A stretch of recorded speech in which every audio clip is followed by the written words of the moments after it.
Netflix, you don't need cable. Hop on YouTube, welcome to the hood table, where we chop up local and global events vocally.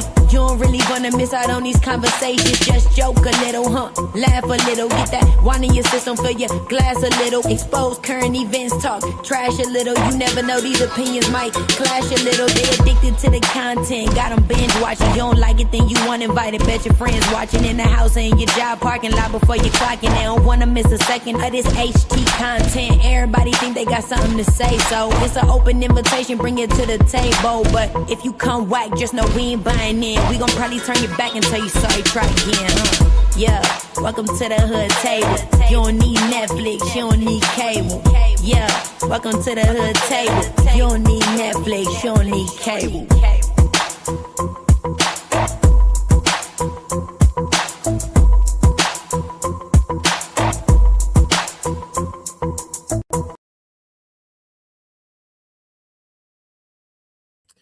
Hey, Sincere, welcome.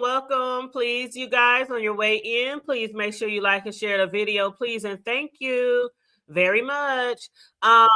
Me and my girl, or my girl and I, Melissa King, is going to give y'all a little 1-2 tonight. You know, it's a little impromptu, and we're going to be discussing several different things. So things that I have seen out here on the YouTube streets, some of them, you know, regarding the B sector, and some of them regarding real life type of ish, you know what I'm saying? So let me go ahead and add my girl up here, Mel. Hey, Mel, how you doing, love? Hey, what's up? Honey, it is Monday. It is like damn near 50 degrees colder than it was. Girl, tell me about it. I'm like, so I'm not the only one who had like 96 degrees 2 days ago, and now it's like 30. This is crazy. Sunday, I think Sunday it got up to like 80 something, and then I hadn't been outside until I got ready. I went and checked my daughter out of school because we had to make a road trip real quick, and this was my first time going outside, so it looked sunny because I was pulling out of the garage, so I hadn't felt what it actually felt like out there. Man, when I got to that school and opened that car door, that wind like to cut through me. It was so cold. Right. And Sincere, she out there. I'm so jealous. I was telling Reese the other day, y'all need to send us some of that warm weather because I think you guys are the only ones who don't have the bipolar weather, I believe. Hey, Sincere. So they didn't get hit by none of the cold weather, huh? Out there on the West Coast. I don't think so. It's been pretty nice out there, right, Sincere, for maybe the last few weeks? Because here it can be 96 one day and it can be snowing in 2 days. It's just getting on my nerves. I'm just so ready. We're like having winter days and then summer days and bypassing spring and then back to winter. It's really crazy. And don't forget the sprinkling, the tornadoes. Tornadoes, y'all have tornadoes down there. We had blizzard here like a week and a half ago. So yeah, we had I think on that Tuesday we had a tornado warning. On Saturday and Sunday it was 70 degrees. Monday morning we woke up. No, let me not forget. Sunday night we had a thunderstorm with hail, and then we woke up Monday to snow on the ground, and then the next day it was hot again. That's what I'm talking about. This bipolar weather, y'all. But hopefully, where was I at? I was taking my son somewhere because his truck is in the shop, my oldest son. And he said, Mom, the groundhog said. I said, I don't want to hear that shit. Okay. I'm sick of that damn groundhog. He bipolar too. My son said, is it true though? Do they really go by that stuff? And he said, because they talking 8 more weeks. He said the groundhog said 8 more weeks. Look, they've been saying that shit since I was little. I'm like, are we really believing the groundhog? Girl, I ain't believing in no groundhog no more. I believe in the Easter Bunny, the Tooth Fairy, and Santa. Right. That's for real. That's a real shit there. But yes, everybody, on your way in, please make sure you like and share the video on the way in. Please subscribe to the channel as well because you know your girl's on the road to 9 kids. Okay. Now when did we creep up? You just shot up there. I don't know. It's just every time I turn around, I be getting like more and more subs, and I don't know. I think, Mel, it really has something to do with the vertical discussing so many different things. Oh, okay. I be getting subscribers from the sector too, But I also be getting subbies from shit that they ain't got nothing to do with the sector, you know. Well, you know, I've been hearing that a lot of people get it. I know you do the vertical and the regular one. Oh, yes. Have you noticed? Like, well, I guess would you even be able to tell? I forgot all about that. The verticals and doing the horizontal. Yeah, because can you tell which ones come from where? You can't tell, can you? Yes, because when you go live on the vertical and when you go live on the horizontal, when you go to your studio, they're separate. They're separate. Is one, and then the other one. So on one, you might have like, let's say, I don't know. I'm just using some random numbers. 300. On the other one, you might have 500. Okay. I've never done a vertical. I be getting hold on. Water. Okay. I got a little sore throat too. But probably from running my mouth too much on this one. And then the weather. And the weather. Yeah. So because I was out late the other night on the porch when I had an issue with my neighbor. I heard you talking about that. That did sound rather weird. Girl, I went outside today to change my Ring doorbell, and the one on the front battery was draining, so I had to change that one. I kept looking over my shoulder. Let me hurry and get my ass in the house. You took me to so he said, "I come over to talk to you about it later." You like, it's 11 o'clock. What later you? Girl, it was already dark. It was dark as shit, and we both like complexion, and I couldn't see him, so it was dark. And I'm like, "You talking about I'll be over there later? Later? I don't even know you." Right? No, We've been you for 5 years, but I don't know you. You know what I'm saying? Look, I learned my lesson early, which I'm in an apartment, so it's different. You know, a lot of folks don't know their neighbors in their apartment or whatever. But I learned when I was younger not to get real friendly with the neighbors, because then can you give me a ride? Can I use, this was back in the day. Can I use your phone? I learned my lesson. Project days when I used to stay in the projects. Those were the days. Child, eggs, milk, butter. You can't hide from them because you're in an apartment. They know when you home because your car out there. Girl, washing powder. Can I get a little dish soap? I used to hate that shit when I was growing up in the project, because that's the only place. I didn't live in apartments, duplexes, projects, Section 8 houses. I didn't live everywhere and regular houses. And that was the only place I had an issue with people always asking me for shit was in the project. But let them motherfuckers get them checks at the beginning of the month. They don't know you. They don't know you. They don't know you. They gonna hit you up around the 17th asking for some shit. Well, I grew up in the country, but it was usually our relatives. Some of my mama's sisters calling around there telling us. And not only do they want to borrow it, they want you to bring it to them. Send Lisa down here to bring me such and so and so. Yes. Yes, that's how it is. And what's up? Sincere said, "I hope you will, baby." She said, "I hope to get the 3K. You will. We gotta stay on our grind. We gotta stay consistent." Sincere, you is definitely one of those ones that's out there thugging it out all the time. So I think I'm subscribed to. I gotta make sure I'm subscribed to Sincere. I know I've been to her page before, but I'm gonna double check and make sure. Absolutely. Today. Absolutely. Yes, we got to support each other on this mug. And I'm so glad that you are beginning to go live again too, you and Tony. I don't know if you plan on doing lives by yourself or just with Tony, but it was nice seeing you guys over there. Look, I said I was going to do a chit chat one that wasn't about the financial thing, so I might holler at you for that one. But it's funny because I drove to Birmingham to get my baby's hair braided. Her birthday is Wednesday, so she's trying to get her look together. So I checked out of school because from where I am in Huntsville, Birmingham is like an hour and a half away. So when you hit me up, we were just pulling up and getting back from getting her hair braided. But the girl that braids her hair was like, "I see you and Tony back." I was like, "We do one show." You saw that? Yeah. And when is her birthday? When is her sweet 16? It's Wednesday, March the 25th. Wednesday. What y'all got planned for her birthday? And hey, Ashton, and hey, Donna Hughes, hey, Edwin. Hey, everybody. I actually took Wednesday off, and I'm gonna check out of school early because traffic is so bad here at the trap. We usually for like everything we go to my parents' house to celebrate. So whether it's Mother's Day, Father's Day, birthday, whatever. But a lot of times we don't do it during the week because the traffic be so heavy. So I was like, I'm just gonna check out about 2:00.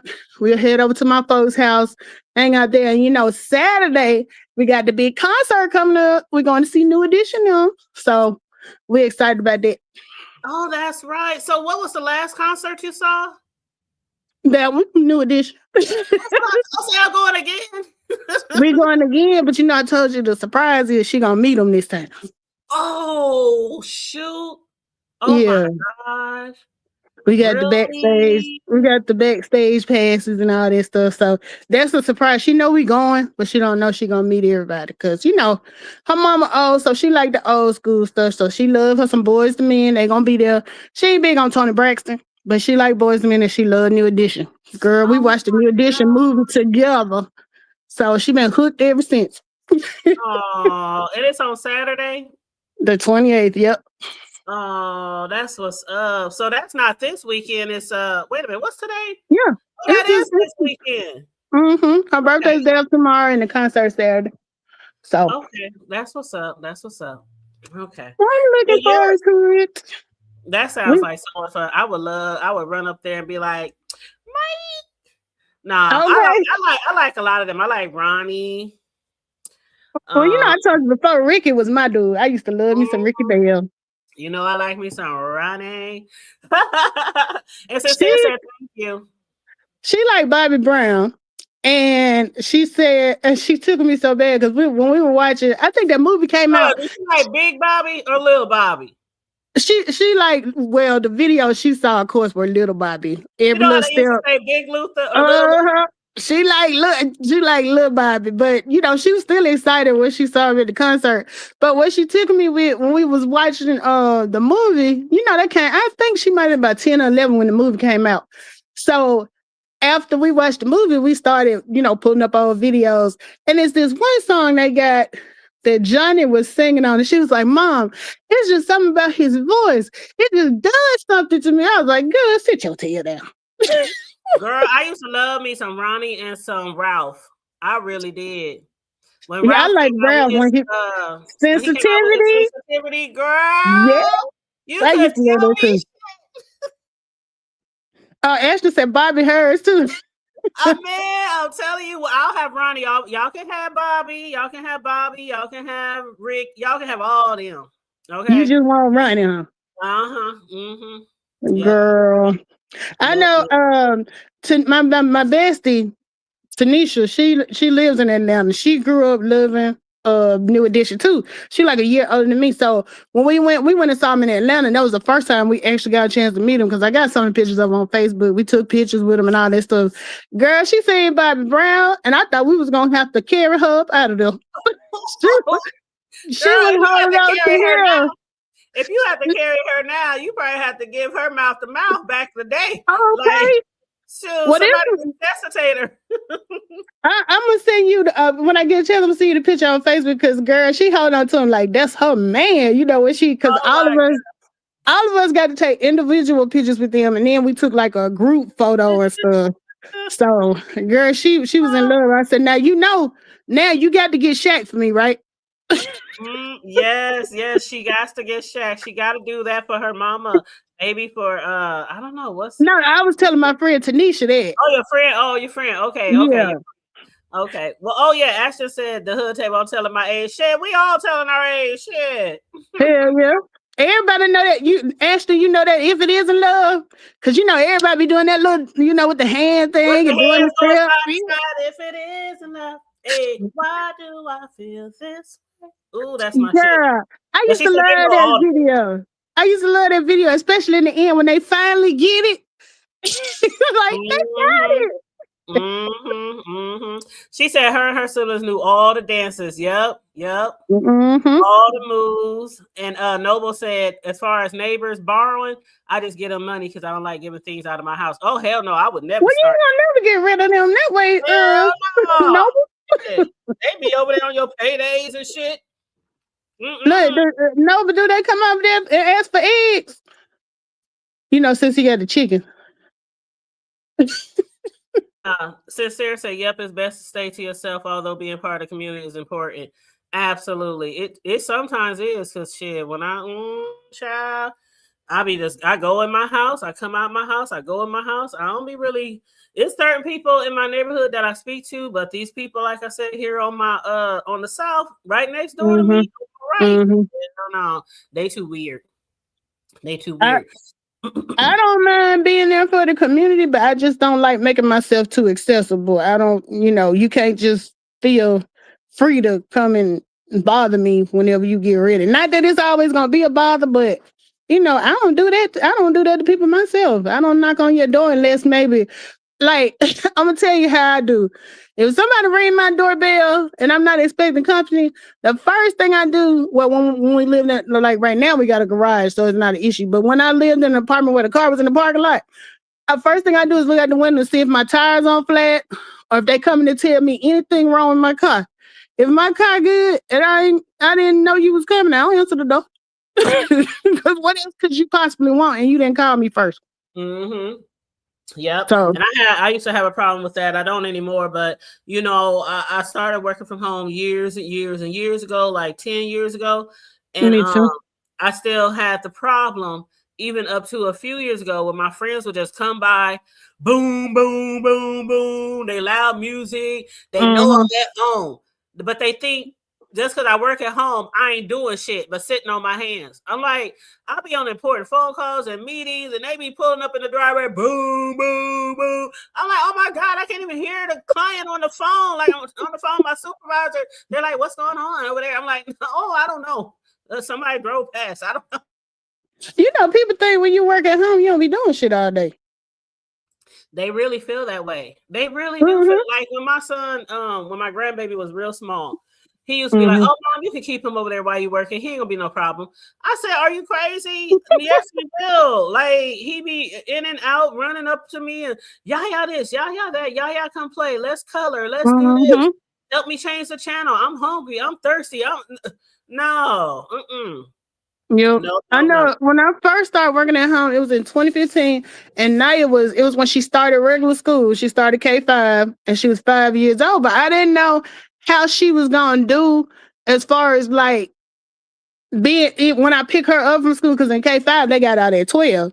So I went ahead and paid for the aftercare, because I'm just like, if she come home and I can't get no work done, that's gonna be, a problem. So after, the first year she did good. Then I didn't worry about sending her to camp or doing nothing like that.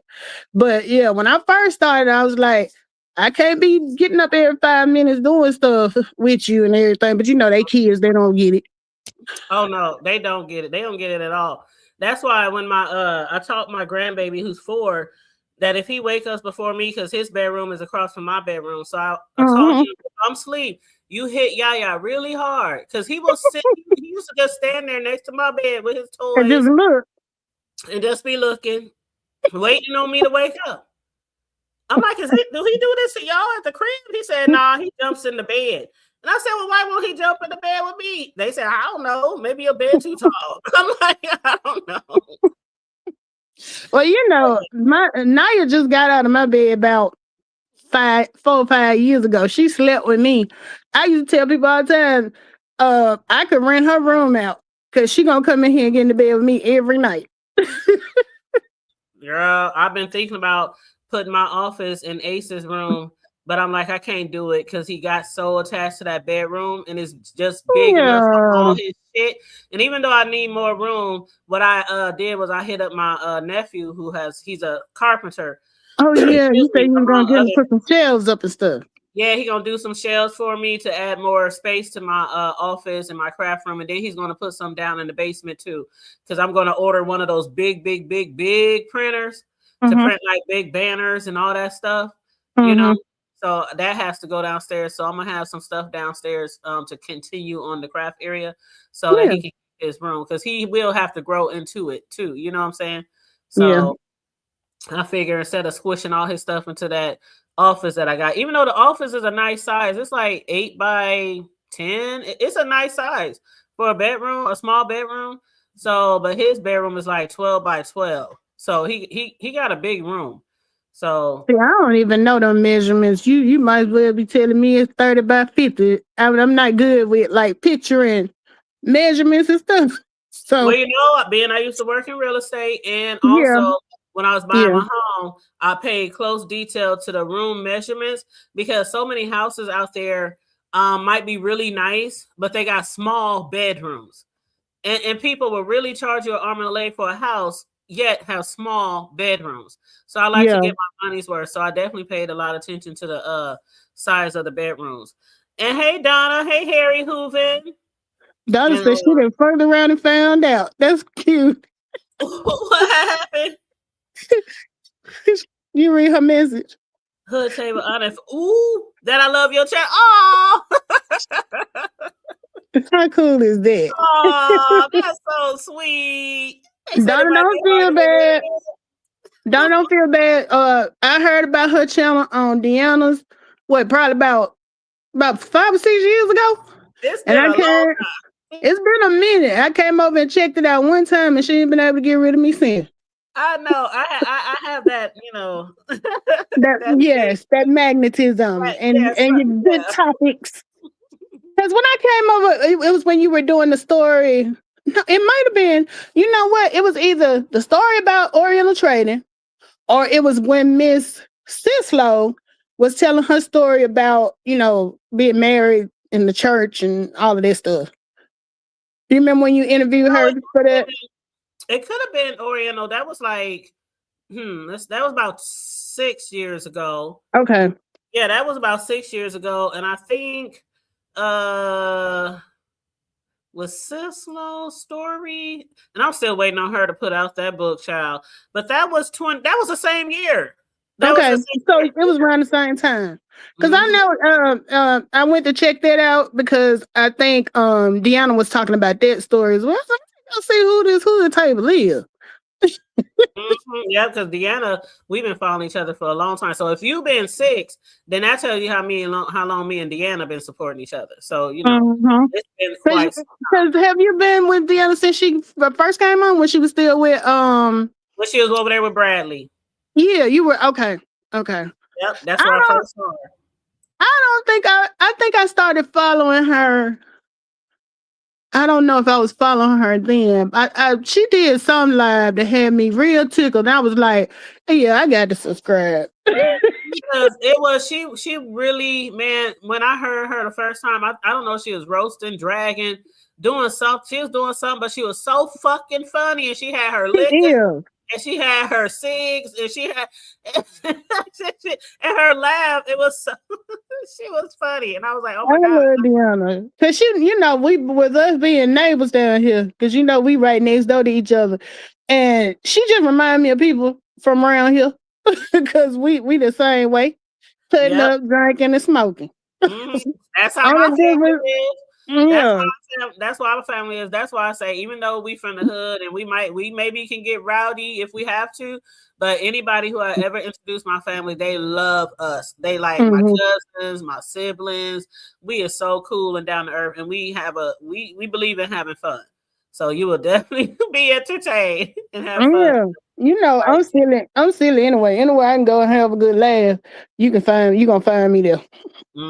Absolutely. And you guys, please again, make sure you are liking and sharing the video on the way in. I'm gonna drop your link to Mel. Let me find your link real quick. Okay. Look, my channel is not as exciting as Tanya's. We mainly talk about money over there, but you're welcome to come check it out. You always got something over there that people can grasp and learn from and grow financially, things like that. So if anybody ever asks me if they anything about finances, I'll be like, Mel is the perfect go-to about working from home, taxes, all type of things like that. So I'm gonna drop her link right now. Yeah, credit. I thought about that when you were talking about you did the 2-week trial with the YouTube Premium. I write that off. I've been premium for years. I need that to conduct my business. So I go ahead and pay for it, but I do it as a deduction. Because it's an operational, I need it for operations. Yep. And you know, the reason why I wanted to do this live originally was because I had saw some really interesting posts on YouTube, and like I said, some of them was like to do with YouTube, and then some of them was dealing with like real life, you know, situations and shit like that. And one of the posts I had saw on YouTube that caught me by surprise. One, you know, the sector, you know, pretty much what everybody been talking about, right? Lemon, right? Yeah, yeah. So somebody did hit up King Roman and said, please do a live or a call in. There's no one else to watch. Basically, all they talk about is lemon. You know, please help us, you know, stuff like that. And then I saw a community wall post from VS that said, there's a beef takeover. You saw that? I saw that, and somebody, I saw a comment under there that said that she was referring to, who did it say? It was two people they said she was referring to, and I remember thinking, huh? I don't know what that means. Oh, thank you, Donna Hughes, for subbing. I appreciate that. Yeah, we talk about. I do have a little playlist where I do chit chats, but it's far and few between because I done fell off real bad. But I'm gonna invite Tanya over so we can chit chat sometime. Yeah, we're gonna have some chit chat, some girl talk. Now I didn't see the 7. What was going on 7 stars? Okay, so the 7 stars one, because I really didn't understand VS. I think I know where VS was going with her post about basically all these people over here and on his panel. I don't know. I'm gonna have to go back and look at that later. But so there's a few interesting posts out there on YouTube, B sector shit. But then I saw 7 stars. A lot of people know 7 stars and follow her. But 7 had posted something on her YouTube saying that she has some shit going on over on not some shit, I don't want to say it like that, but she had a post over on Thread, you know, the IG, they now have this Thread app. Yeah, I had. Do you do that one? Yes, I absolutely do. It's kind of like a Twitter. Yeah, I haven't subscribed to that. Is that the same thing as that Meta thing they be trying to get you to do too? I don't know if it's quite the same. Okay, it's a little different from Instagram, because Instagram is mainly pictures and shit. You know, is it kind of like LSA? No, it's not like LSA. It's kind of similar, more similar to Twitter. That's I don't do Twitter either, so I haven't been over there. Yeah, this one is more. It's more. I don't want to say that either. It's kind of hard to explain. It's I would say it's probably in between. It's probably in between IG and Facebook. More close. Just combine those together. So Threads like is just like every millions of people following. But you know, it's not like that. Okay. Yeah. I have honestly never been on Twitter. But yeah, so I like it, and this hasn't been around that long, so you know it's still growing. But 7 said, baby, I have single-handedly started a mortgage versus renting war on Threads. And what she had posted over there was, as a single woman with 0 kids, why on earth would I want to be responsible for a mortgage, homeowner's insurance, property taxes, HOA fees, and home repairs versus just paying monthly rent? And she had a lot of comments. It's almost 300 comments over there, probably more by now. But I had went through some of the comments, and I was like, a lot of these people, you know, got some, you know, good advice on here, some opinions, some similar, some, you know, some saying, yeah, you know, that's not it. I would never do that. Stay in an apartment. Then some people is like, well, the reason why I do it is because of this, and it's a write-off. And, you know, when you don't have kids, you really don't have much to write off.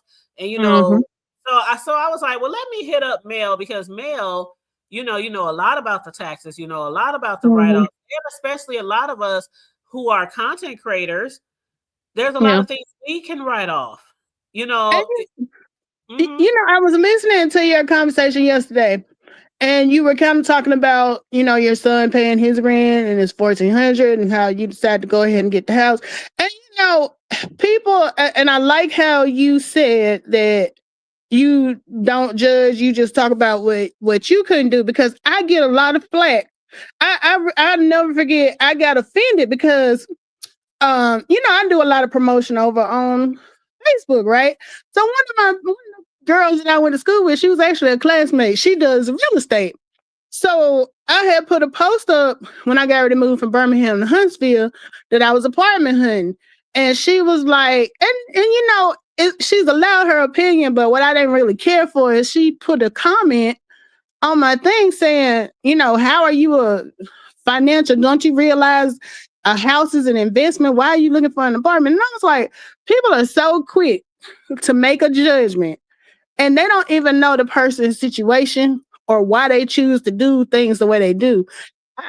People will always, and then what bothers me too is like, people will like quickly say, well, that's just dumb. And you don't know what you're doing. And I'm just like, don't judge until you know the whole story. So when you said because I didn't see it, but what Seven is saying, I kind of am on that side with her, but at the same time, I could see where a home is an investment. But I guess my thing is find out what the person's situation is first before you start. Because my thing was, okay, you see me out here, I do a financial business. Why would you put a comment like that publicly on my page? Because it's like you pretty much telling me I don't know what the fuck I'm talking about. You know what I'm saying? I didn't care for that. So I like the fact that you were saying yesterday that you don't judge because people will judge quick. And I'm quick to say too, I guess we all have our opinions, but to just straight up say, well, that's stupid or whatever for you, but maybe not for me. Because, I rent, but I have my reasons for renting versus buying. But like, everybody's reasons gonna be their own reasons though. True. I really stopped listening to people a long time ago because it's one thing to give people advice and critical, what do they call it? What am I trying to say? When people be trying to give you advice, criticism, what is it called? I can deal with constructive criticism, but don't criticism, right? But don't just criticize. Being rude and badgering you and judging you and condemning your decisions and things like that. I don't like that type of shit. And one thing a long time ago, I'll never forget. I talk sometimes about how busy me and my son's lives was growing up. Well, when they were growing up, I worked two jobs, college. They play sports all around, school, homework. We was very busy. So a lot of things I started to hire out. Like people tending to my yard, people tending to my shovel, and people tending to it was snow and we got to get up at 6 o'clock to go out of town for a game. I need somebody to shovel my snow. It's busy all day, all night, and the grass needs cut. I need somebody to come cut my grass. We ain't got it to do. So one day somebody had told me, well, I don't understand why you got two boys and they can't cut the grass. Give them a lawnmower. I don't understand why your son got a baby and he in high school. I remember you saying that. You know what I'm saying? My kids out here playing sports and doing homework and on their way to college. They on their way to college. And like you said, if you got kids with active social calendars with sports and stuff, like you said, when do they really have time? They barely had time to eat and sleep. Literally, they was in elite sports, school sports, homework, all the shit that comes along with school. They chores at home, you know what I'm saying? They did chores at home. They just didn't do like the outside chores. But they wash clothes, wash dishes, they swept, mop, clean baseboards. My sons know how to keep a house, okay? And they ain't female. But they damn know how to keep a house. They know the whites from the colors, bleach or no bleach. They know all that shit. But so they probably wash better than me. I know people who do not trust their kids with laundry. Please, my boy started doing laundry at like 11. What you talking about? Like, see, now you did too, but I personally, I ain't started doing my own laundry till I was about 25. I still used to bring my stuff home because my mom would wash it. And see, with me, I taught them how to wash. So most of all the things got washed. But then as they start getting older, sports and all that shit, socks and all that. Nah, I'm gonna wash my own shit. Y'all wash your own shit. You know what I'm saying? But Donna said, on one hand, I agree with Seven. On the other hand, I have experience buying, renting, selling, building, and it all started with just one property. It's been lucrative for me. And then Donna said, I have to preface all that by saying I started when I was in the military, and the military was paying my mortgage, and the VA no down payment was crucial. That's absolutely true. Pleasant Girl The said my children military started doing benefits is good. Mm-hmm. And hi, please, girl. How you doing? Said my children start doing laundry or cooking at 9. See, that's what I'm talking about. A lot of kids are taught at a very young age to do chores around the house, cooking, cleaning like that. I didn't teach them how to cook, but they know how to do chores. They know how to keep a house. They know how to wash laundry, and they're on their own now, and they cook fine. So I don't think I did anything wrong by not putting them in front of a stove. But let me read you some of these comments on the post that Seven had posted on Threads, because I want you to talk about some of this, because keep in mind, Seven is not just saying a single woman. She's saying a single woman, because you can be a single woman with kids or no kids. She's talking about with no kids. Why on earth would she want to be responsible for a mortgage, homeowners insurance, property taxes, HOA, repairs, da da da da da da. Yeah. So I told Seven, I commented on post, I said, oh my God, there's some very good comments over there, pros, cons, things like that. I said, I think I'm going to talk about this tonight with Melissa. And so somebody said on here, they said, as a single woman with 0 kids, I've both owned and rented. Here's why I prefer owning. With rent, you don't build equity. You also miss out on the mortgage interest and property tax deductions. We need all the deductions we can get.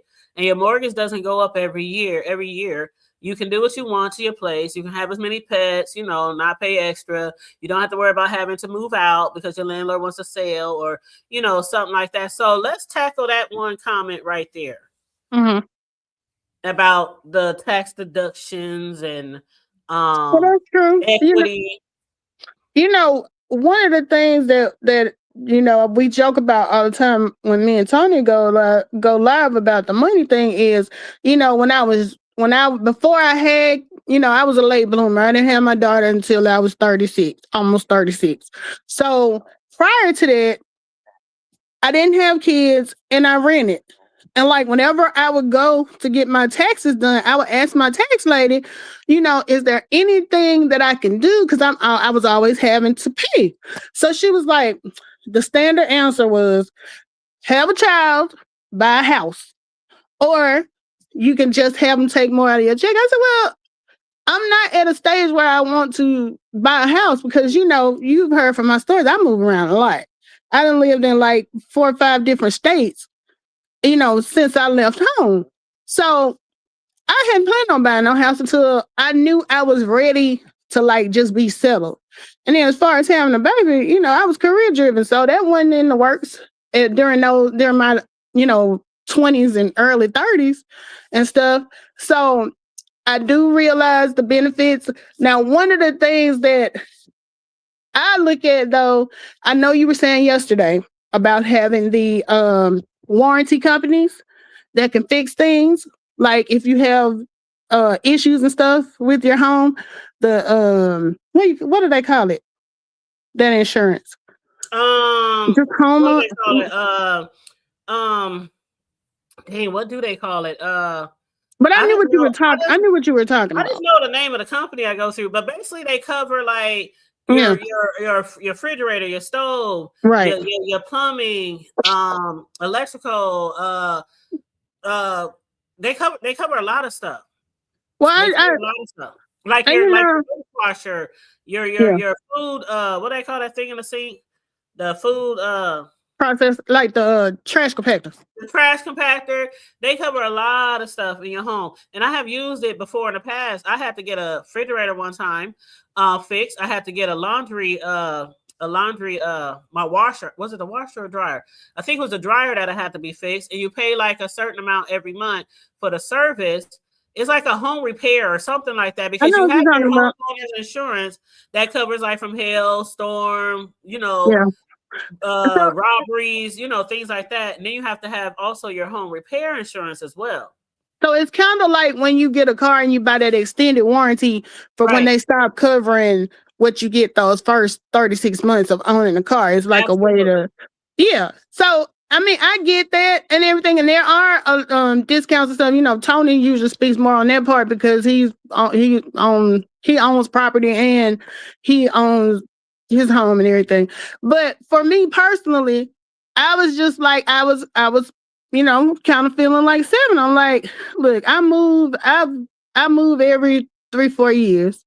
I'm not one that wants to commit to a mortgage. Now, I did have a plan when I first moved here because my biggest reason of staying where I am now, and it's kind of a more expensive area, but I wanted my child, because I work from home, I can live anywhere. So I wanted my child to be in this school district for the education portion. So we moved here when she was in 3rd grade. The plan was stay in the apartment for 2 years.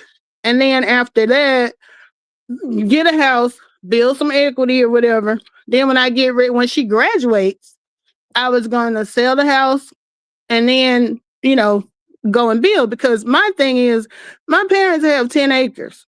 If I wanted to do a house, it wouldn't make sense for me to go buy one somewhere else unless I plan on, flipping it or reselling or whatever for like long term. So I'm just like, I'll do that. But what happened was COVID hit. So when COVID hit, I just stayed in the apartment because everything that was all crazy. And then, I was just like, I'll just wait. So it's gotten to the point now, she'll be 16 Wednesday. She's only got 2 years of school left. So I'm like, well, I'll just stay here until she finishes school where we live is not going to be an issue. And then I'll worry about building. But for me, it was always like kind of like what Seven was saying, like the time I've been here, I've had to have a refrigerator replaced. My apartment's flooded twice. I've had the air conditioning unit changed out. And it's like, if this were a house and it was just me, that would have been like a lot of expenses that I would have to deal with. Then I also look at the fact that, I don't have to deal with, if anything goes wrong, I pick up the phone and call the rental office. And yeah, it's a price you're paying because you are basically putting money into something that you will never own. But I was okay with that. I'm not in a position where I felt like, that was detrimental to me. Right. And if you really, really feel that you are not in that position, then definitely don't do it. You have to be comfortable because that's a really big decision. Buying property is like damn near as much of a big decision as getting married.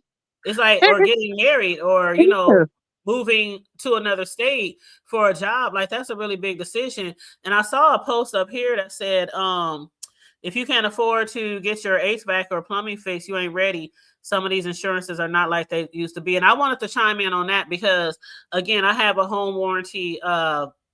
There's the mortgage insurance, and then there's like your home warranty where they cover like appliances. And I just want to list some of the things that they do cover.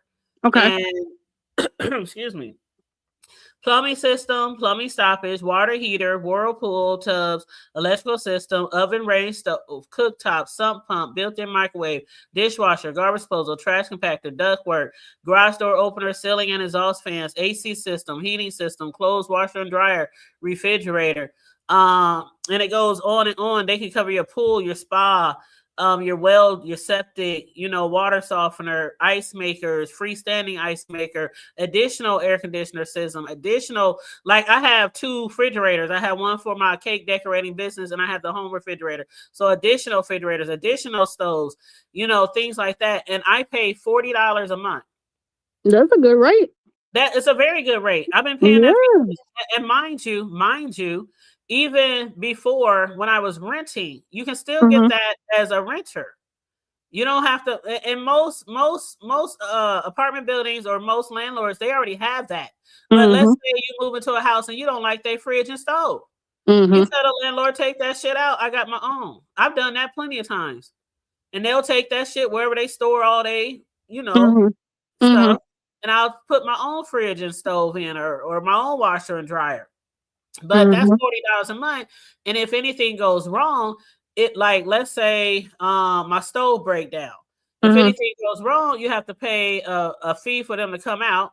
Just like if you were going to the doctor, you got to pay a copay. So the copay is like $75. Is there a deductible?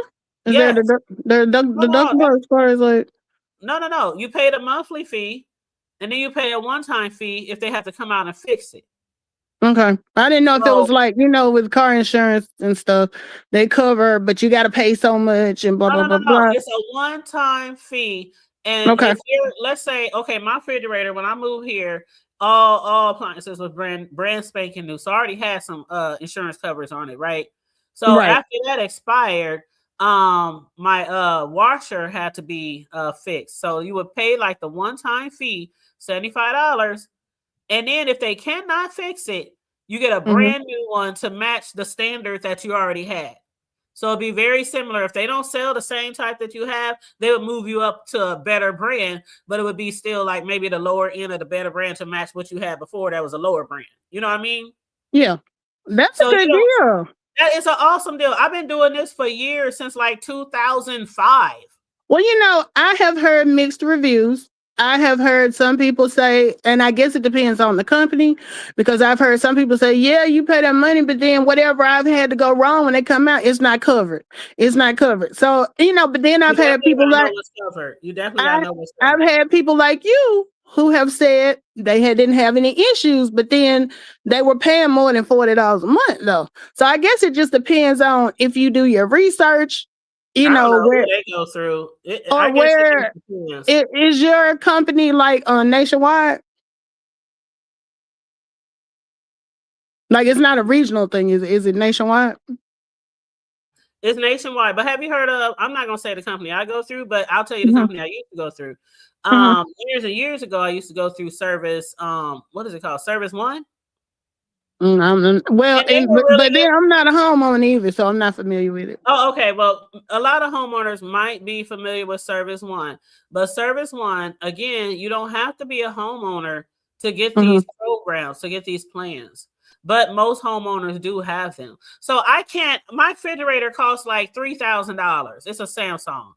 Mm-hmm. I can't just wake up tomorrow and say, I'm gonna have to wait till payday. Okay, that bitch we're gonna be eating out, or put that shit in the freezer, or thank God I got 2 refrigerators. But you know what I'm saying? Some people can't afford, if they wash or go out, to pay $2,000 or whatever dollars on the dime like that. You pay Mm-hmm. like that's why you pay like the premium, $40, $45 with tax, whatever it is. Then Mm-hmm. if your $3,000 refrigerator break down and they come out and say, well, we can't do nothing about it, you got to get a new one, you only pay like the copay, which is like $75 price, $80 with tax. And you get a Now, brand new $3,000 refrigerator. I mean, you cannot beat that. well, see, That's way less than car I insurance, haven't, that's less than health insurance, that's less than, you know what I'm yeah. saying? Now I have heard of. I see where Please Girl mentioned American Home Shield. I've seen a commercial for that on TV, but I don't know. You know, I don't know anybody personally that's used them, but yeah, like I said, I've heard good and bad about those type of companies. Some people have better experiences than others, but I guess it all boils down to who you use. And that could Which be for company you any use. company. That could be Yeah. for Sears. That could be for a car company. That could be for CarMax. That could be for, everybody has their own experiences with any kind of company. Mm-hmm. And my Samsung, I love my Samsung. I know I know Please Girl said I hated my Samsung. I had to get rid of it. The only thing that was with my Samsung, I can't remember what was wrong, but it was frosting. It was frosting or something like that, and it wasn't defrosting right. But I had my Samsung for like 6 years and only had that one issue, and it's been working fine ever since then. So I don't know what they had to do. They had to get back there and they had to do something. I forgot, but it took like 2 minutes, and I was like, Mm-hmm. "Well, damn, what the fuck you do? I still gotta pay you." They was like, "Yeah, I'm sorry," but yeah, I didn't had at other homes, I didn't have refrigerators had to be replaced, and they were not Samsungs. I didn't have washer and dryers that had to be replaced over the years. So they just cover anything, no matter what appliance you get, they cover them. So Well, see, if I was in renting though, isn't it the landlord's responsibility? that's why I said if you have your own appliances. Okay. If you don't Yeah. have, if they're the landlord's appliances, then no, you don't need it to be covered. Right. But Cause some like, people do move into places and they don't want the landlord's stove and fridge, and they might have some shit that they brought from a house before. You know what I mean? See, I've never run it. Usually we can't. The only thing I've ever been able to bring, which I had never pushed the issue though, but the only thing I've ever been able to bring in is the washer and dryer. See, I have been, and I guess that's a landlord preference too, because I Mm-hmm. have been able to tell landlords in the past, I don't want your refrigerator because it might Mm, not be as nice and fancy as mine. You right. know what I'm And saying? you know what? I literally, when I moved from South Carolina to Florida, because the place I was moving into, they already had washer and dryer. I had to sell my shit because they were like, no, you can't bring outside stuff in. So I'm like, I might as well get rid. What I'm gonna do with it? You know, I'm in an apartment, so if I can't bring it in this apartment, I'm not gonna pay a storage bill every month. And see, Just to, that's a landlord preference because yeah, luckily for the landlords that I've dealt with over the years, most landlords they have a storage facility where they keep all their appliances, yeah, doors, windows, yeah, siding. You know what I'm saying? yeah. So it's nothing for them to be like, "Oh, you got your own fridge? Okay." I mean, I've No. experienced Well, that. but like I said, I've never checked into that because there's never been other than the washer and dryer thing. I don't have a stove and a refrigerator I want to put in. But if I did, then I probably would. But yeah, when I tried to do the washer and dryer thing, they were like, no, we already have our own washer and dryer. You can't bring in an outside one. So I'm like, okay. So I went on Craig. That's the only time I've ever done Craigslist. I went on Craigslist. I put a post up saying, look, moving in 2 days, washer and dryer, practically new. If you can come pick it up, move it down 2 flights of stairs without my help, I'll sell it for 200, both of them for $200. Well, see, Baby, that might be somebody an can, apartment thing. That might be an apartment thing because I was in yeah. home. Yeah, I've never rented a house. I've only done Oh apartments. yeah, I get you now. Okay, so Okay. if it's an apartment building, yeah, they probably won't let you bring in your own appliances because an apartment building they don't have too much area Yeah. out of all those tenants to store extra Right. appliances. Okay, so I was thinking of homes, like Oh, renting no. homes, because Yeah, I've most never. home owners they have like storage facilities for all their properties to store shit. Mm-hmm. So yeah. Mm-hmm. Yeah. But yeah, I think it just depends on the situation. Cause like, you know, and then another thing, like I know a lot of people in the cities and stuff, like you were talking about how expensive and have people having to have roommates and all that stuff. I get that too. Cause like even when we were living in South Florida, I told my husband, we ain't never buying no house down here. This is ridiculous because it's kind of like what you were saying about in the Midwest. In Alabama, when you say a house costs a quarter, almost $1 million, like 750,000, you expecting to see some shit like MC Hammer had, you know, a mansion. I'm Thank you. down here in South Florida, and I'm looking at these houses like we can buy this shit in Alabama all day long for about 100,000. Are y'all serious? That's why I say I want to make my money stretch. I hate the fact that it's so expensive in certain places around the world and you don't really get your money's worth. Like there are Yeah. so many people, you know how many people move to the Midwest because their money Mm-hmm. stretched further. They Hey, can be out on the West Coast with an 800-foot house, square foot, and paying $4,000 and move to the Midwest and pay for a 3,000-foot house for like 2,000. trust Maybe me, I 25, know. maybe 25 at the most. Cause they invading down south, buying up everything down here because the shit's so high up there. We got a lot. And then the first thing, you know, I get a little bit insulted because the first thing, not all of them, but a lot of northerners will come down here and they will complain and y'all don't have this, y'all don't. We be like, take your ass back home then if you don't like it here. But you can live comfortably here. Honestly, the cost of living in South Florida was probably 3-4 times what it is here in Alabama. And I took a pay cut to go work down there. I figured that because you know how they always say nice place to visit, don't want to live there. When I went down there to visit, you know, I was excited about moving. Once I moved down there and I saw, you know, cost of living versus what they was paying was not comparable. When I was in South Carolina, I made more money. And it was like, okay, in South Carolina, I had a 2 bedroom, 2 bath apartment with a fireplace, um, a full walk-in laundry room, balcony, all that stuff. And I was paying like, now mind you, this was in 2000, 6, 2007. But I was paying maybe $700 a month for that. I moved down from there to South Florida. The most now, and I ain't saying I'm bougie or nothing like that, but I gotta live where I feel like I'm safe, especially with me being a single female, and I don't know nobody down there. So when I moved to South Florida, I wasn't looking to go stay like somewhere that wasn't, I didn't feel safe. So what I ended up moving into was a 1 bedroom, 1 bath that was $1,000 a month. And I'm just like, I was balling in South Carolina on with paying $700 a month versus I did a real step down there when I took the job down there. It was like for $20,000 less than what I was making in South Carolina. So I was like, shit. First thing I did when I got there is got a part-time job because I just knew. Donna Hughes, I was in Columbia, South Carolina. But when I went to Florida, we went on vacation in Fort Lauderdale one year, and we spent half the time in Miami because it was like a couple of hours or an hour or something away. And so 20 minutes.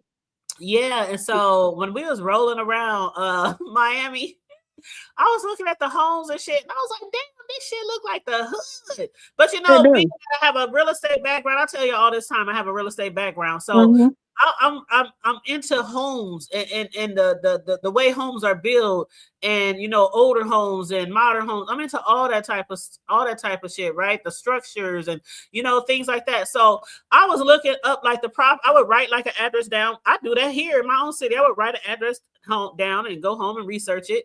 And a lot of them motherfucking homes in the hood, I could not believe they was hundreds of thousands. I mean, and it had to be a hood because I'm talking about Miami where I see cars on bricks. Yards with no grass, it's all mud. So I could tell it was like the hoodish area compared to the other parts we was driving through. And those homes were still hundreds of thousands of dollars. See, that's what I'm talking about. And they little cracker jack ass houses. No. You just pay, to me, this is how I felt. And I lived down there for like 5 years. Now, I worked in Miami, but what I learned was, unless you gonna stay like in Overtown or like, some of the not nicer areas in South Florida, you gonna spend a grip. Oh, trying to so it's like the further north you go, the cheaper it gets until you get to like, okay, when I first got there, I always lived in Broward. And Broward is like Fort Lauderdale. So my commute to work was maybe 20 minutes to get from North Lauderdale to Miami. Then when I stopped, I still worked in Miami part-time, and I started working in Boca Raton. So that was going further north, but Boca Raton is like old money. So you had to go past it to start really getting the cheaper stuff. But I learned the further north you go, the prices got a little bit more reasonable and stuff. But yeah, and like I saw Don Hughes put about the HOAs. It wasn't even just, I thought it was crazy, not even with just the HOAs, because the lady that, I was telling you, at first I didn't want to carpool, but them gas prices hit me, and I started carpooling. So the lady that I was carpooling with, she lived in Plantation, which was maybe about 10 minutes from where I was in North Lauderdale. And when I would go over there, she would be telling me like how much the houses cost. And she was like, well, we wanted to change our front door. And I'm thinking she's saying this because of HOA. She said, no, when you want to do certain things over here, you have to get permission from the city. I'm like, about your own house? And she was like, yeah, you can't just up and do stuff. You got to. And I'm like, this crazy. I would never be a part of an HOA. And you're right. Somebody has something. Oh no, I heard of American Home Shield, but I've never used them. But I have nothing. I haven't heard nothing bad. I haven't heard. I just know of them, so it's not like I heard something about. I just saw the commercials. Yeah, I saw the commercials. That's about it. But in a lot of landlords, they do require you to get homeowners insurance. Renters insurance. Fortunately for me, anywhere I ever rented, they did not require it. Now, if the shit burned up, I'd just be shit out of luck because the landlord would be covered and not me. Well, for me, it's varied. Like when I lived in Birmingham, the last place I stayed at, it was required. You had to have it. When I moved here to the Huntsville area, where I'm at now, you don't have to have it. And so, even though like when my place flooded last April, they didn't. I don't have homeowners insurance, but they didn't charge me anything. They came in, they had to rip up the floors and redo everything, but it was included. But then, you know, it just depends on where you stay. Well, let me ask this because call me, I may be having a slow moment, but why? Okay, I see why a renter would want to have their own insurance. Like if something happens, their jewelry gets stolen, the house burned down, all their clothes burned down, their appliances that they own, TV. I get that. But why would it be mandatory, especially if a landlord already has coverage and it would cover the entire property? The renter might be shit out of luck, but why is it required? Because they don't want to have to come out of their pocket for nothing. But why would the landlord have to? If somebody set the place on fire, the landlord wouldn't be held responsible for the tenant. Will they? I mean, I thought they just. It was kind of like what you're saying about with your extended warranty thing. Their coverage covers so much, only covers certain things. So when you got the additional, it covered things, and I guess to cover any lapse between the two, because the apartment people don't want to come out of that type of money. I think that's why they did it, because they would give you a list of what all was covered with the one that comes with the apartment, their coverage. But then they give you this big list of like, if this happens, this happens, this happens, we're not responsible. But then at the same time, you got people who will just up and leave and just be like, well, I'm leaving. I ain't paying no rent. Get it out the mud. Get it in blood, whatever. So they're covered regardless, because they, So I just looked at it as something like that. They were trying to cover themselves. Well, I can see if it was like a building maintenance issue. But let's say, for instance, somebody set the place on fire, which happens a lot. People fall asleep, smoking cigarettes, stove on, leave the gas on the stove. Shit happens. Another tenant is really responsible for, right? That's not really the apartment building's fault. You know what I'm saying? So technically speaking, the apartment building's rental insurance or homeowner's insurance, it doesn't really cover every single person that lives there for all they shit if it's not their fault. What, like, let me say, like this, for instance, when my oldest son, I call my kids my babies. We're about to be 29. When he was a baby, yeah, when he was a baby, probably about 6 months, I stayed in this apartment building and I stayed on the second floor, and there was a man in the basement who, he was a crazy man. He was crazy and crazier than we knew, obviously, because he set the motherfucking laundry room on fire. And I'll never forget, it was wintertime. We had to all run outside. I had my baby wrapped up in a quilt or a comforter or something. A lot of us didn't have no shoes and clothes on. The neighbors around the block was bringing clothes for our kids. And, it was a hot mess. The news came. We was on the news going off. Girl, you know how the ghetto is. We at the ghetto as fuck. I wish I could find that news clip. Was y'all like that? Ain't nobody time for this. If I had that news clip and I was staying in an apartment, see, this how hood we was. I lived in a 1-bedroom efficiency apartment. One bedroom efficiency where the living room and the dining room and the kitchen is one room. I know what you're talking about. Right. And I had one of my sisters and one of my homegirls. We all was living there with my baby, right? All going to work every day, just struggling, scratching and surviving in my Olivia. So when I say I know the thuggish, hoodish life, ghetto life, that I lived that many, many years, right? There's one reason why I appreciate everything that God blesses me with to this day. But they set that motherfucking basement on fire, and we was outside and stuff. And basically, we didn't get shit. We had to go to the landlord. He had the buildings covered. He could get everything fixed. We had to go to American Red Cross and shit. Right. You know what I'm saying? Because we didn't have no renter's insurance. But I guess if they required you to have renter's insurance, then they wouldn't have had to worry about anything that their policy didn't cover, I guess is what I'm saying. Girl, they didn't cover Like shit if, for us. Everything was covered in that apartment building. well, you know, they Every ain't paint, thinking about every the brick, tenant. every They thinking about nothing. Yeah, themselves. the tenants wasn't covered. None of the tenants. That's what I'm saying. Right. Like landlords, they are covered on their own with their own insurance, unless it's a mechanical or a fault of the wiring or plumbing or something like that on the landlord's fault. Mm-hmm. So Well, that's why I asked that question. I got you. But I think it was more of a lookout for themselves because they didn't really give a fuck whether our shit was covered or not. They just want to make sure if anything happens that doesn't fall into whatever, we got insurance and it's going to be covered for them to get that fixed and they not Oh responsible for yeah, they paying gonna get for it. that shit fixed, but we couldn't sue Yeah. them. We couldn't do shit. We couldn't sue them or nothing. It was like, No. And see, you know, I was so worried when the place flooded. Because to be honest, and I hope don't nobody live over here watch your thing. But anyway, what happened? My ain't washer, nobody watching. We ain't got but 10 people in here.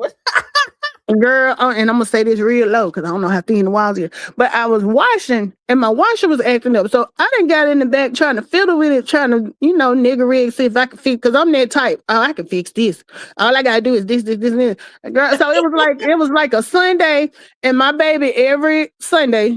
Cause I'm like you, she been washing since she like 10 or 11. So on Sunday she know to wash up her clothes for the week. So she went in there and turned it on, and I'm just laying in here watching TV, and all of a sudden I noticed the cable had went out. So she comes out of the room and she's like, "Mom, look at the floor. The washing machine, whatever I did, that bitch flooded the entire apartment except my room." Oh my God. They had to bring the vacuums over, like, because all of my stuff. Now, this is where me not having renter's insurance did fuck me up because my laptop that was on the floor. You know how in your office you have shit on the floor, you don't think about it. All that shit soaked, ain't no good no more.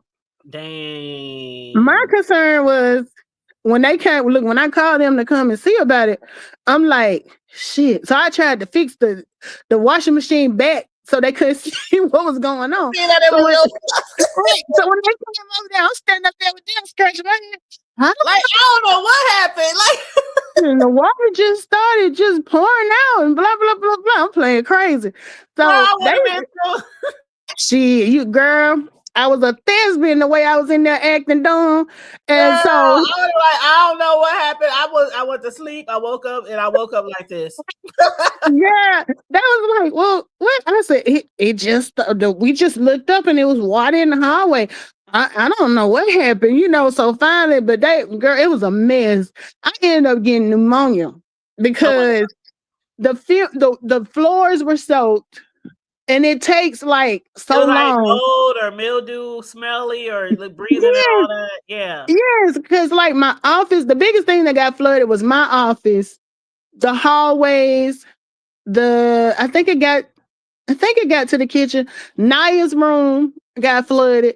Mine, for some reason, it didn't get mine. Of course, the washroom. So they had to bring those industrial sized blowers in because they couldn't do anything to start repairing until the floor was completely dry.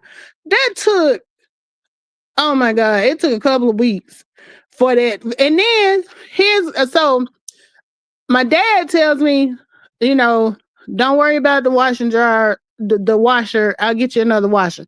So the people come from, and this was what really made me mad. So, we had left we were so busy trying to clean up and everything.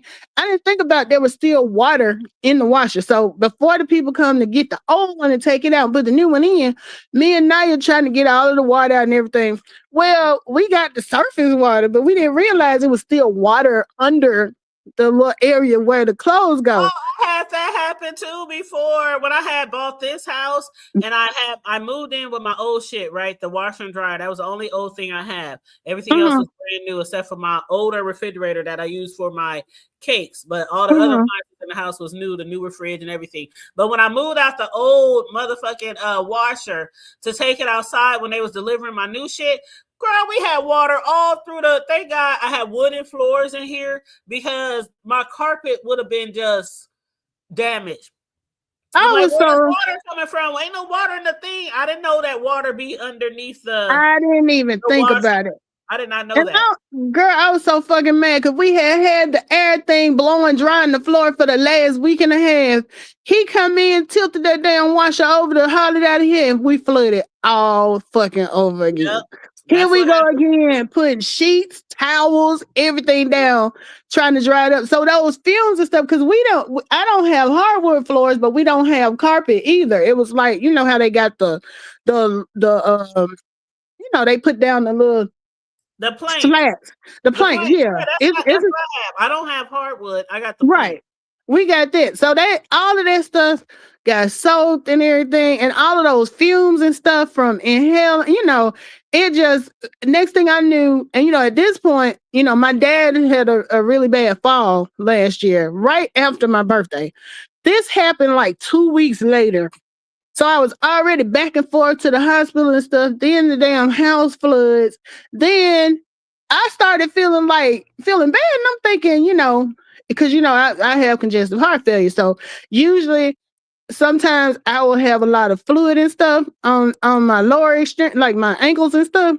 But I can usually just double up on my medicine and it'll clear it up. Well, I was telling my mom, I was like, I took some extra whatever I take, and I was like, but I'm still like, feeling short of breath and everything. And she like, you need to go see about it. And I'm like, I'm sure it'll be okay. Turned around and went to the, because like they came out and moved the washer out and all that shit happened that Saturday.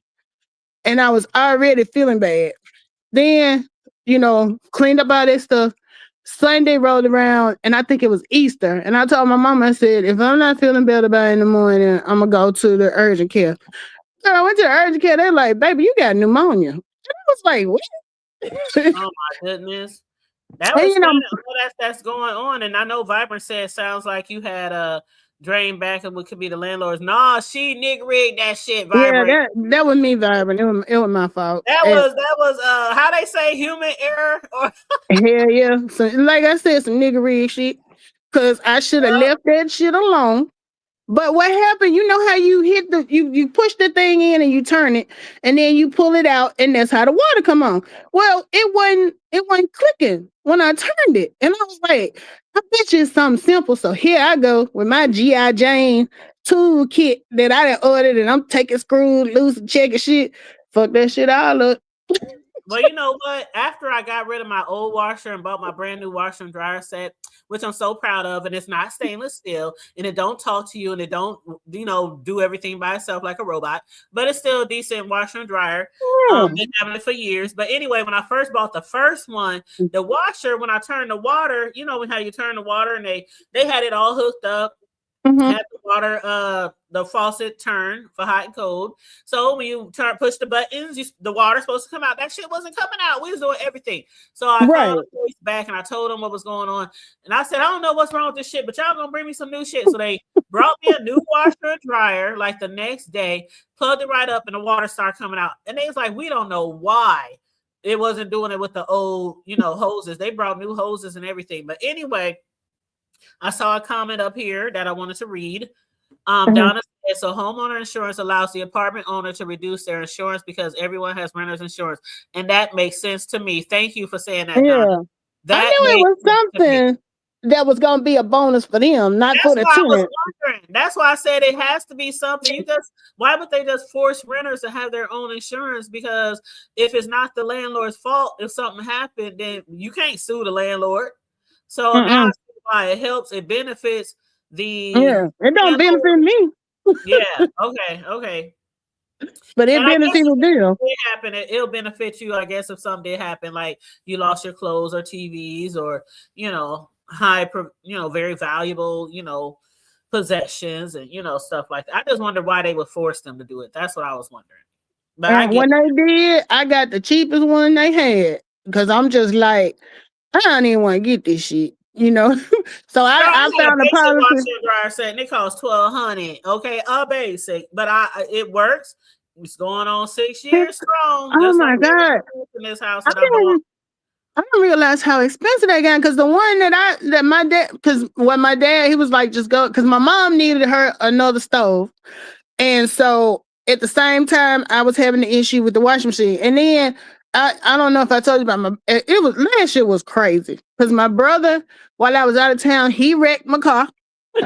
So my car was down and I was renting cars. So he knew financially I was being pulled a lot. So that's why he was like, just take the car, get a stove for your mom, get the washer for yourself. Because I'm the type, I don't ask for nothing. I will thug it out and figure it out myself before I ask you for anything, even though I know you there. I feel like I'm 50 years old, I'm grown. I shouldn't have to do that, but I ain't gonna look a gift horse in the mouth either though. Cause I was like, I really didn't want to have to charge another, like you said, who got, I keep emergency fund, but I don't want to spend it on no shit like that. Right. But right. I hadn't had to buy a washer. And that's why I be talking about my mom. But see, my mom went on, like you were talking about your mom was a housewife. My mom went an old school housewife. She would wash fucking clothes every damn day. She don't let nothing sit. To the point that, and I be telling her when she come over here, it's just me and Naya. We don't wash every day. We wait until the laundry hamper gets full. Then we wash.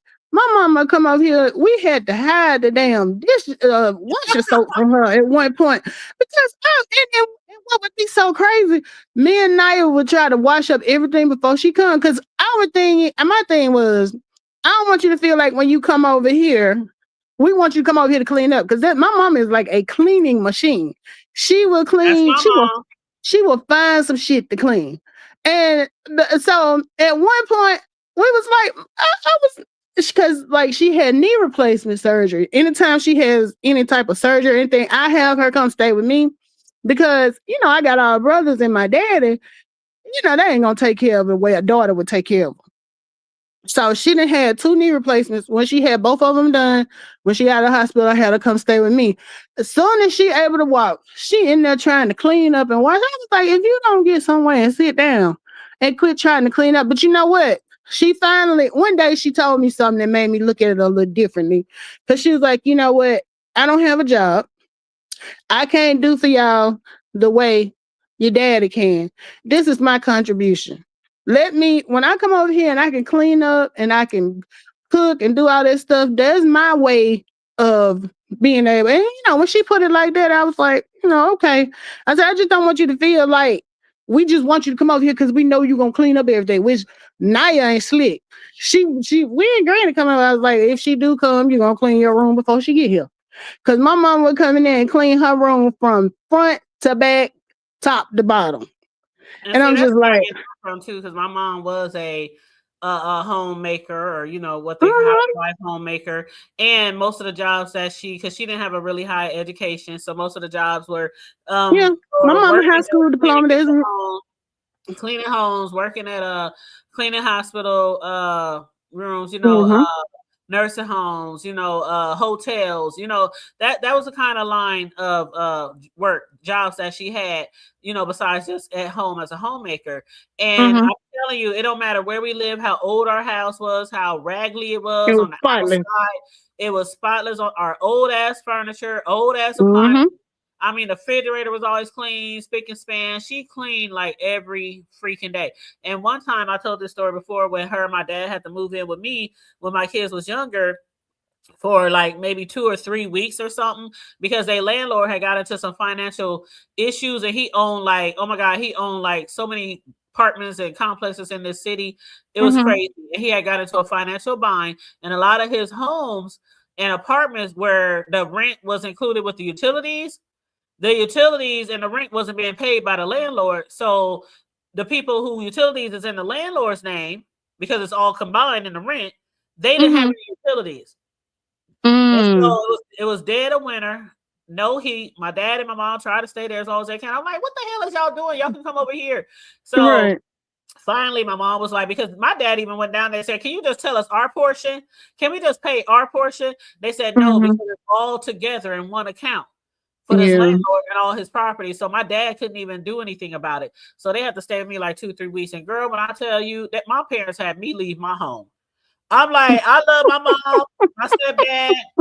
and I only had a 2-bedroom house, and my boys was in the room, so they had like camped out in my living room. Girl, they had big old beds and blow up beds. The girl was, but the thing is, my mother, even though I keep a clean house, she always found something to do. She was cooking, Always. 4-course meal. She was trying to wash our laundry. I was like, please don't. You don't have to do this. You don't have to do that. You She can't just tell them. sit still. Girl, I would leave. I wouldn't come home till like damn near midnight because for one, you can't smoke or drink around her. Yeah. Mind you, I understand what a lot of people might be like. That's your house, But you still I respect respectful. my mother that much. It was crazy when she was alive. Anytime she came over our house, and because we used to kick it and party a lot more back in the day, right? She would come over, I'll pull you home. Oh my God, mom's here. Everybody, okay, Sister Mary's here, y'all. They already know the routine. All my homies, my friends, my cousins, my siblings, we know the routine. People hiding their liquor, they putting out their gloves, shit like that. She walking in the house, all smoky and stuff. What y'all doing? I just thought I'd stop by. I was in the neighborhood. Girl, that we is funny. there, fucked up. We like, hey mom, what's up? What's up? And then as soon as she leave, everybody pull out their shit, turn the music back up.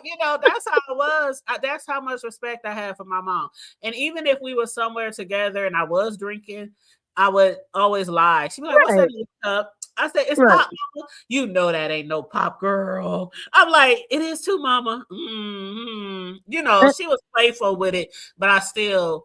Yeah, it's a respect thing. I could have easily drunk and smoked in front.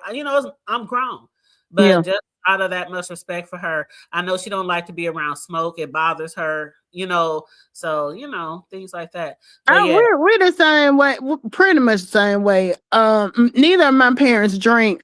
Now my dad been a smoker since he was 15, but he didn't got to the point now. I tell him he's smoking them ink pens because he smokes the electronic cigarettes. Girl, he in the hospital. My dad went. He in the hospital. Had us bringing him them damn. I was like, you gonna get thrown out of here with this shit.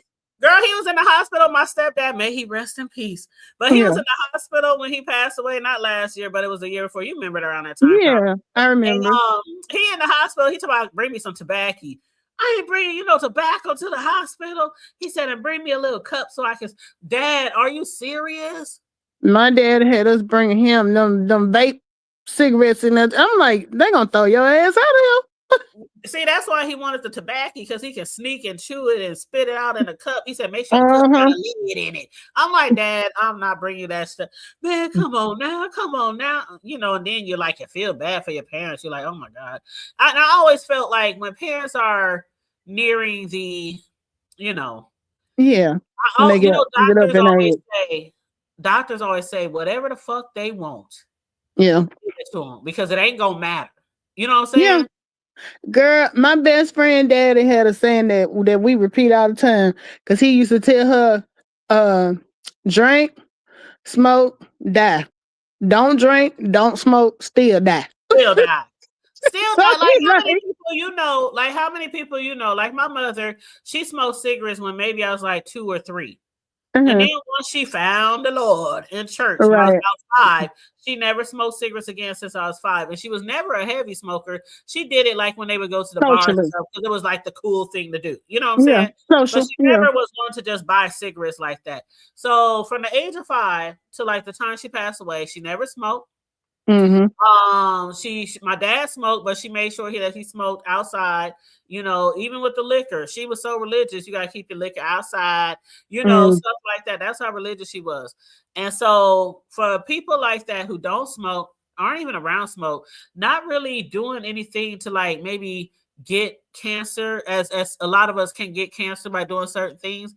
It really upsets me that a lot of people still will get cancer when they're doing the best they can, to take care of their. It almost seems unfair. It's unfair. It almost seems unfair. Yeah, it's unfair. Like people say, don't smoke, no smoke. You're gonna get cancer. You're gonna get lung cancer. You're gonna get tongue cancer. All this kind of stuff.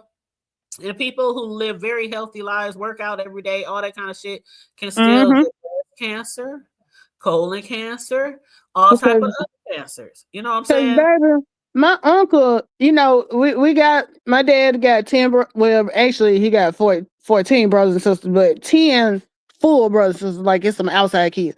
But out of all, we got a little bit of everything. So we got the crackhead uncle, we got the alcoholics, because alcoholism runs strong Girl, in the that's family. every family, child. You When got I the tell thieves. you, Don't forget the thieves. they said, well, yeah, they all in one. But what the funny part is, my dad was like, because our uncle, his name is Arthur, but in our family, everybody got a nickname, and we call him Bully. They be like, Bully gonna outlive everybody. He right here smoking, uh, doing crack, drinking. He gonna outlive everybody. That's how it usually be too. I promise you, that's how it usually be. That's just Yep. like they say. A lot of people say when somebody died, especially somebody who was really great, really kind, really giving, all the above, and they Yeah. die, and then you got these heathens over here, these people Live who are forever. horrible and abuse people and all kind of stuff, and they get to live forever. It's like, how does this happen? But then we're Right. raised to question God, right? I don't know. You raised that way, but I still be like, especially, what gets me is the children. When children have that, I just don't understand it. I know they said don't question it, but that just hurts my heart to see a child dying that so young and stuff. So I really don't get that, and I just be like, I know they said don't question, but I just be still thinking why. Yeah, yeah, You me know. too, me too. I do. But yeah, it sounded like we got the same mama, because my mama and the kids, my sister-in-law used to tickle me so bad because she was, her and my brother lived in Atlanta. So they were sitting their girls down, like they might come for a spring break or Christmas break or for a couple of weeks in the summertime. And my sister-in-law be like, girl, when them kids come back home, I have to deprogram them because they done been down there with Granny Queen. And my mom is the type, you might not even be through eating. Get up and walk away from your plate. My mama done got your plate. She done washed it. She done threw the food out. I didn't when I was staying with them, because I told you when I went through the divorce, I went back home and stayed with them for a year. It would be times like on a Saturday, I didn't get up to go to the bathroom. I come back, she done made up the damn bed. I was like, Mom. I'm like, I ain't ready to get out that bed. Shit. My mama is that type. She own it. So like when the grandkids come, they leave in their place because they know she's like she the wait staff. And so Karen was like, I tell them, look, you ain't at your granny house. You gonna clean up behind yourself. You gonna put away your own stuff. Because my mama would have them spoiled. And she was like that. I ain't gonna lie. She was like that with us too. She, if you didn't do it, she was on us to do it. But she the type, she ain't finna let nothing just sit there. And so you kind of knew if you leave it there long enough, she gonna take care of it. What I mean? But yeah, I tell Nye all the time, this ain't granny house, baby. Cause like my mama would clean. My mama is 73. Two of my brothers are at home, and she'll be telling me. I remember she had went and stayed at the hospital because when my dad was in the hospital, she that type. As long as he was at the hospital, she spent the night at the hospital with him. And I'm like, Mom, go home and get some rest. You've been here for 3-4 days. So when she did get home, she come calling me, telling me some, after you drop me out, because my mom don't drive, we take her wherever she need to go. So we don't have to worry about her popping up because you're gonna have to go pick her up.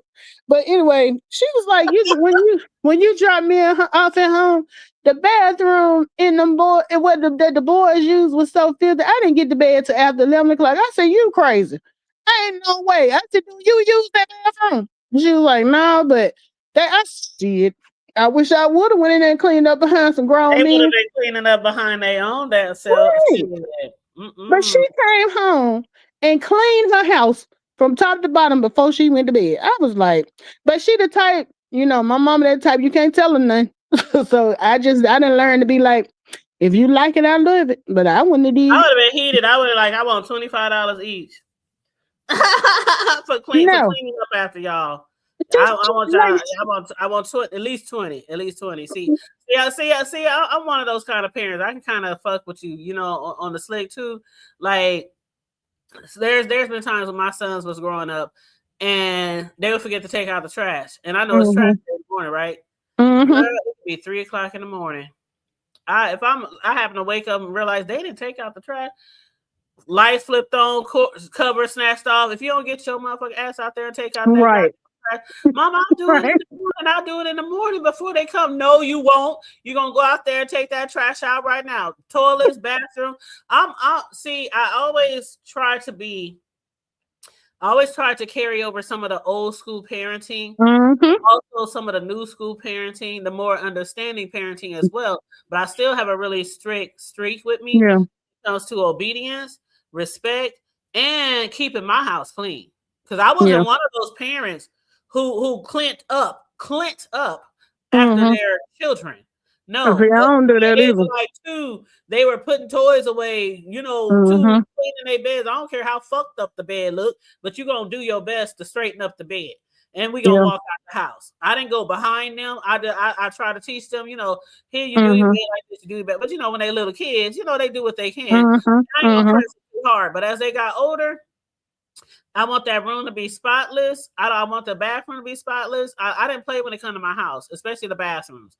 Don't put no dishes in my sink at a certain time of night if they all clean. You're gonna wash them bad boys, shit like that. Yeah, so you know that universal sign when the kitchen closed, when you clean that, put them dishes up, throw that washcloth that light come on over the stove, or that light come on over the sink. Yeah, kitchen closed. That means you better make you a sandwich. You better grab you some cookies. You better, something that's some finger foods. Shit, you better get you some finger foods. Shit. Exactly. Don't mess up nothing. I'm gonna tell my sons real quick. It looked like something on the side of that toilet there, and it ain't clear. Look, all right, mom. I'm about to clean it up. Oh, I know you is. See the difference between me and you? I don't even go in your bedroom. I be like, I don't use it. I'm not gonna clean it. That's on you to make sure it's in TikTok shape. And see, the thing of it is, her bathroom, like I have a bathroom in my bedroom. Her bathroom is like when company comes, that's the one that we use. Unless I just tell them, use mine. But she know to keep it clean, because if anybody come over here, they using hers. And I wish I would have somebody come back and tell me that bathroom ain't clean. I made sure my son, girl, we got into this. We had he would talk to his friends, and we, how kids are. I believe, this is just me personally. I believe that when you take a shower, now of course, if you take a bath, you definitely got to clean the tub, right? You might leave a ring, maybe even if it's a light ring, because you ain't that funky. It still needs to be clean. And then, some people shower and they just think that after you shower, the water gonna run down the drain. You can just go. You spray that bitch down, throw some pine salt in that motherfucker, rub the towel around that bitch a couple times, drain it down something. Because I do not like getting into no tub or no shower after someone, and knowing that they just used it. So I'm not saying you got to go deep dive cleaning after every single shower, but just don't walk away. Just don't walk away. And so he would ask his friends, how many times did your mother ask you to clean the bathroom? And some of his friends be like, sometimes we go like a week or two. He said, Mom, I said, I wish the fuck try me. Try me. Try me. Remember that song? You don't want to try me. Try me. I'm gonna get my whole motherfucking family. Remember that song? I used to love her too. I don't know what happened to her. She kind of fell off. I know she's like a one-hit wonder, but I believe that you should at least. You got a troll in here. At least at the minimum, 2 times a week. At the minimum, that's minimum. And see, what I normally do is, I have those, those Lysol wipes. You know what I mean? Pull them out the, you know what I mean? I take those sometimes every day, and I'll just take them and go around the toilet, go around the sink, go around the handles. That's how I am. A toilet, a bathroom is very, very important to me to keep clean. Yeah, now mine is gonna be clean, but I use mine. But yeah, that's why I say you got a troll in here. Oh, is that a troll? Is it Wasteland Games? Master, you got your podcast? Master got you podcasting. Yeah, that's a troll. Master your ass the fuck about her. That's a troll. But yeah, with my son, I got 3 baths. So I have my bathroom in my room, and then I have the hall bathroom, which is what my son would use, and then there's the basement bathroom, which is basically what he would use too, or company if there was an overflow. So every week I would make sure he kept it clean. That's your bathroom, yeah, it's your bathroom, but that's also the main bathroom as well. And that was on the vertical. You would never embarrass me and have a dirty bathroom, and I have company over it. Yeah. So yeah. But see, I can't stand to know that it's dirty and it's mine. Now I'm gonna tell you, we was a little different growing up. Now and it's backwards. It's ass backwards. I ain't gonna lie. You see him? Hold on 1 second, baby. Hold on 1 second. Vibrant, you see him? Waist. They in the vertical. I think she in the regular one. I'll get them. Go ahead, Mel. I'll get them.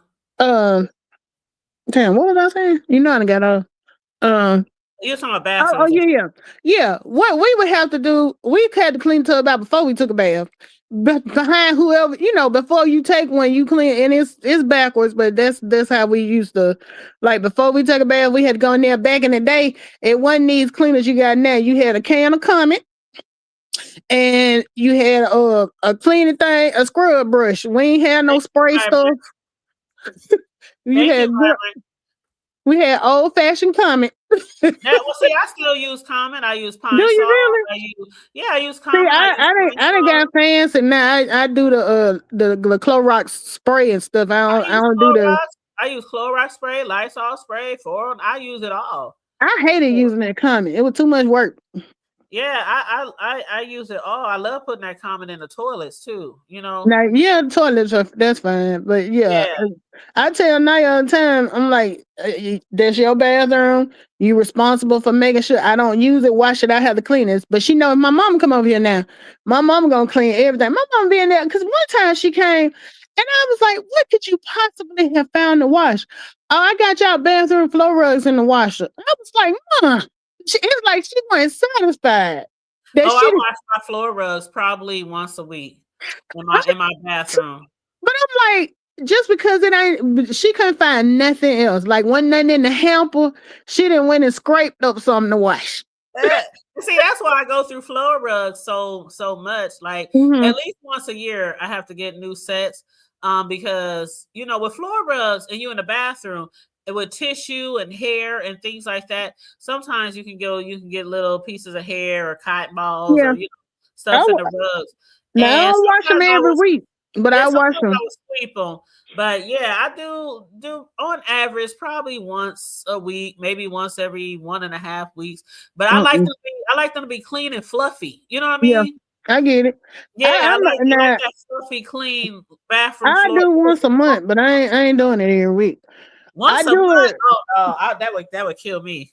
But see, I don't have a lot of well, it's just you too though.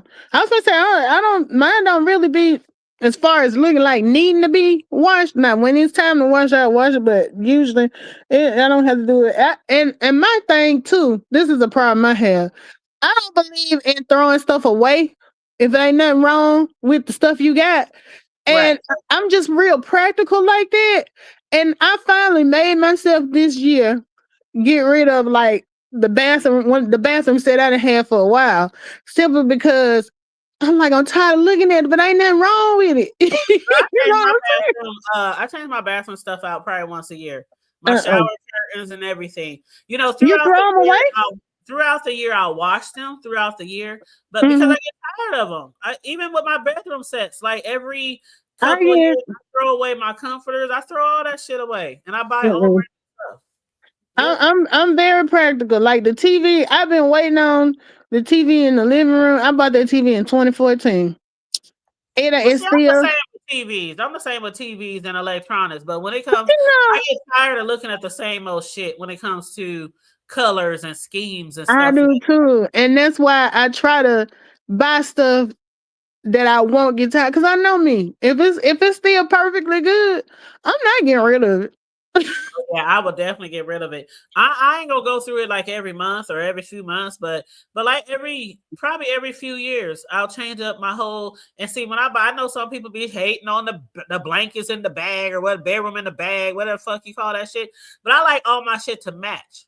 So I will buy those. It come with the comforters, and it comes with the skirts, and it comes with the curtains, and it comes with the ruffle things, the valances that go over the curtains, and it comes with the extra throw pillows. I love those. And they you know what I don't like? $250 shit for that shit that I'll be buying. What I don't like is they got to the point where like I love the bed and the bag stuff, but like with the comforters now, you know, everything come where you got to put the filler thing in there. You know what I'm talking about? Like now with the sets, a lot of times you get the ones that zip. Oh no. I need to see I like the old school one.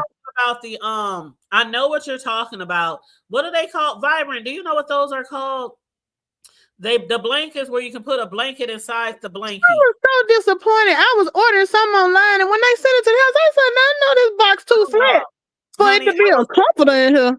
I will send you the link to where I send it to me, because like even when you go in the stores now, like the decorative ones that they used to have, it's like it be the ones where, and I can't think of what the name of it is, but yeah, you know what I'm talking. It's not. No, it's not duvet. Is it duvet? It's a duvet. That's what it's called, a duvet. Look, I'm like, am I getting mixed up? What they call the toilet that spray the water up? I thought I was getting it mixed up with that one. No, the duvet is that thing that you're talking about where you put your comforter inside. Yeah, something like that. I bought some of those filler things, but it just ain't the same. Yeah, but the ones that I buy, they be like 20 or 24 piece. I mean, they literally send me the link. Everything, and every few years I just change up, you know, to have a different in my bedroom. We used to do it by season. Like my mom always changed up everything by spring, winter, you know, the bedding and everything, and she changed it up by season.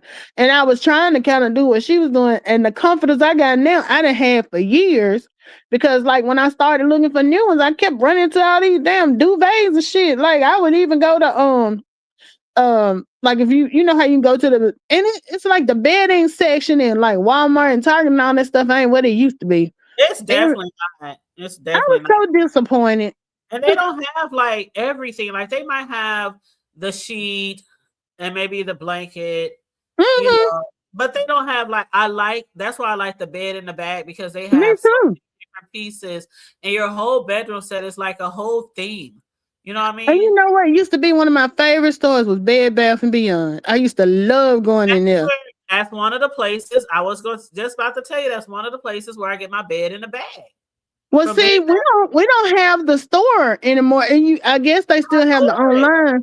Yeah. I be wanting to go. I used to love going in the store, because I used to be like, I'm not a big shopper, but when it comes to like places like Best Buy with electronics and stuff, when it comes to like Bed Bath & Beyond where you can get house stuff, I love going in there finding shit that I never knew that I needed. You know, like the home store, just like the home store. Like when we had the Bed Bath & Beyond, I went there, but I was just saying that you have to order it now. That's all. I was just saying. I was disappointed in there. I liked going in there, touching stuff and feeling it and checking the quality. But me too. But I you know, when COVID came and everybody was trying to save money, a lot of those brick and mortar stores went to just being online. Well, that's just like today. I was looking at Lazy Boy recliners because I want one for my bedroom, and only thing missing out of my bedroom like is a Lazy Boy, because sometimes when I go from the main part of the house and it's getting late, I don't want to fall asleep in my living room. I want to go to my bedroom, but I don't want to get in the bed. Yeah. So I might still want to sit up, read a book, watch TV. So I need to get me a recliner. So I was looking at some online. I said, fuck that shit. I'm going to just go to the store, to like the Mart or one of the furniture stores, because I want to actually feel it, see how it feels reclined, see how it feels, you know, and I'm a thick girl. So I have to make sure it's comfortable for me. Yeah. And all my thickiness, you know what I'm saying? So I'm with you. I'm going to go shopping and actually find one and then have it delivered. Girl, don't, when you said lazy boy, my stomach be turning. You know, one of my stories I tell with the finance thing, lazy boy will always be on my shit list. Why? You don't like lazy boys? I love lazy boys, but let me tell you, when I was pregnant with Naya, you know, I'm thinking ahead. I'm down there in Florida, you know, and I'm like, okay, you know, I'm, like I said, I'm a very practical person. So I'm thinking, okay, I need to get a recliner so that, like, if I'm having to sit up, you know, this is my first child, I'm overthinking everything. So I'm like, that way, if I don't want to lay down, I can sit up with her. And if I had to get up, and you know, I'm thinking ahead. So I hop my happy ass down and go to Lazy Boy store. Because back then, they still have they still have their brick and mortar, don't they? I believe they do. I'm pretty sure they do here. Because this was in like 2010. She was born in 2010. So I've been working on my credit. I'm thinking I'm good and everything. So I go down there. Like you said, I'm testing out chairs, and I pick one out.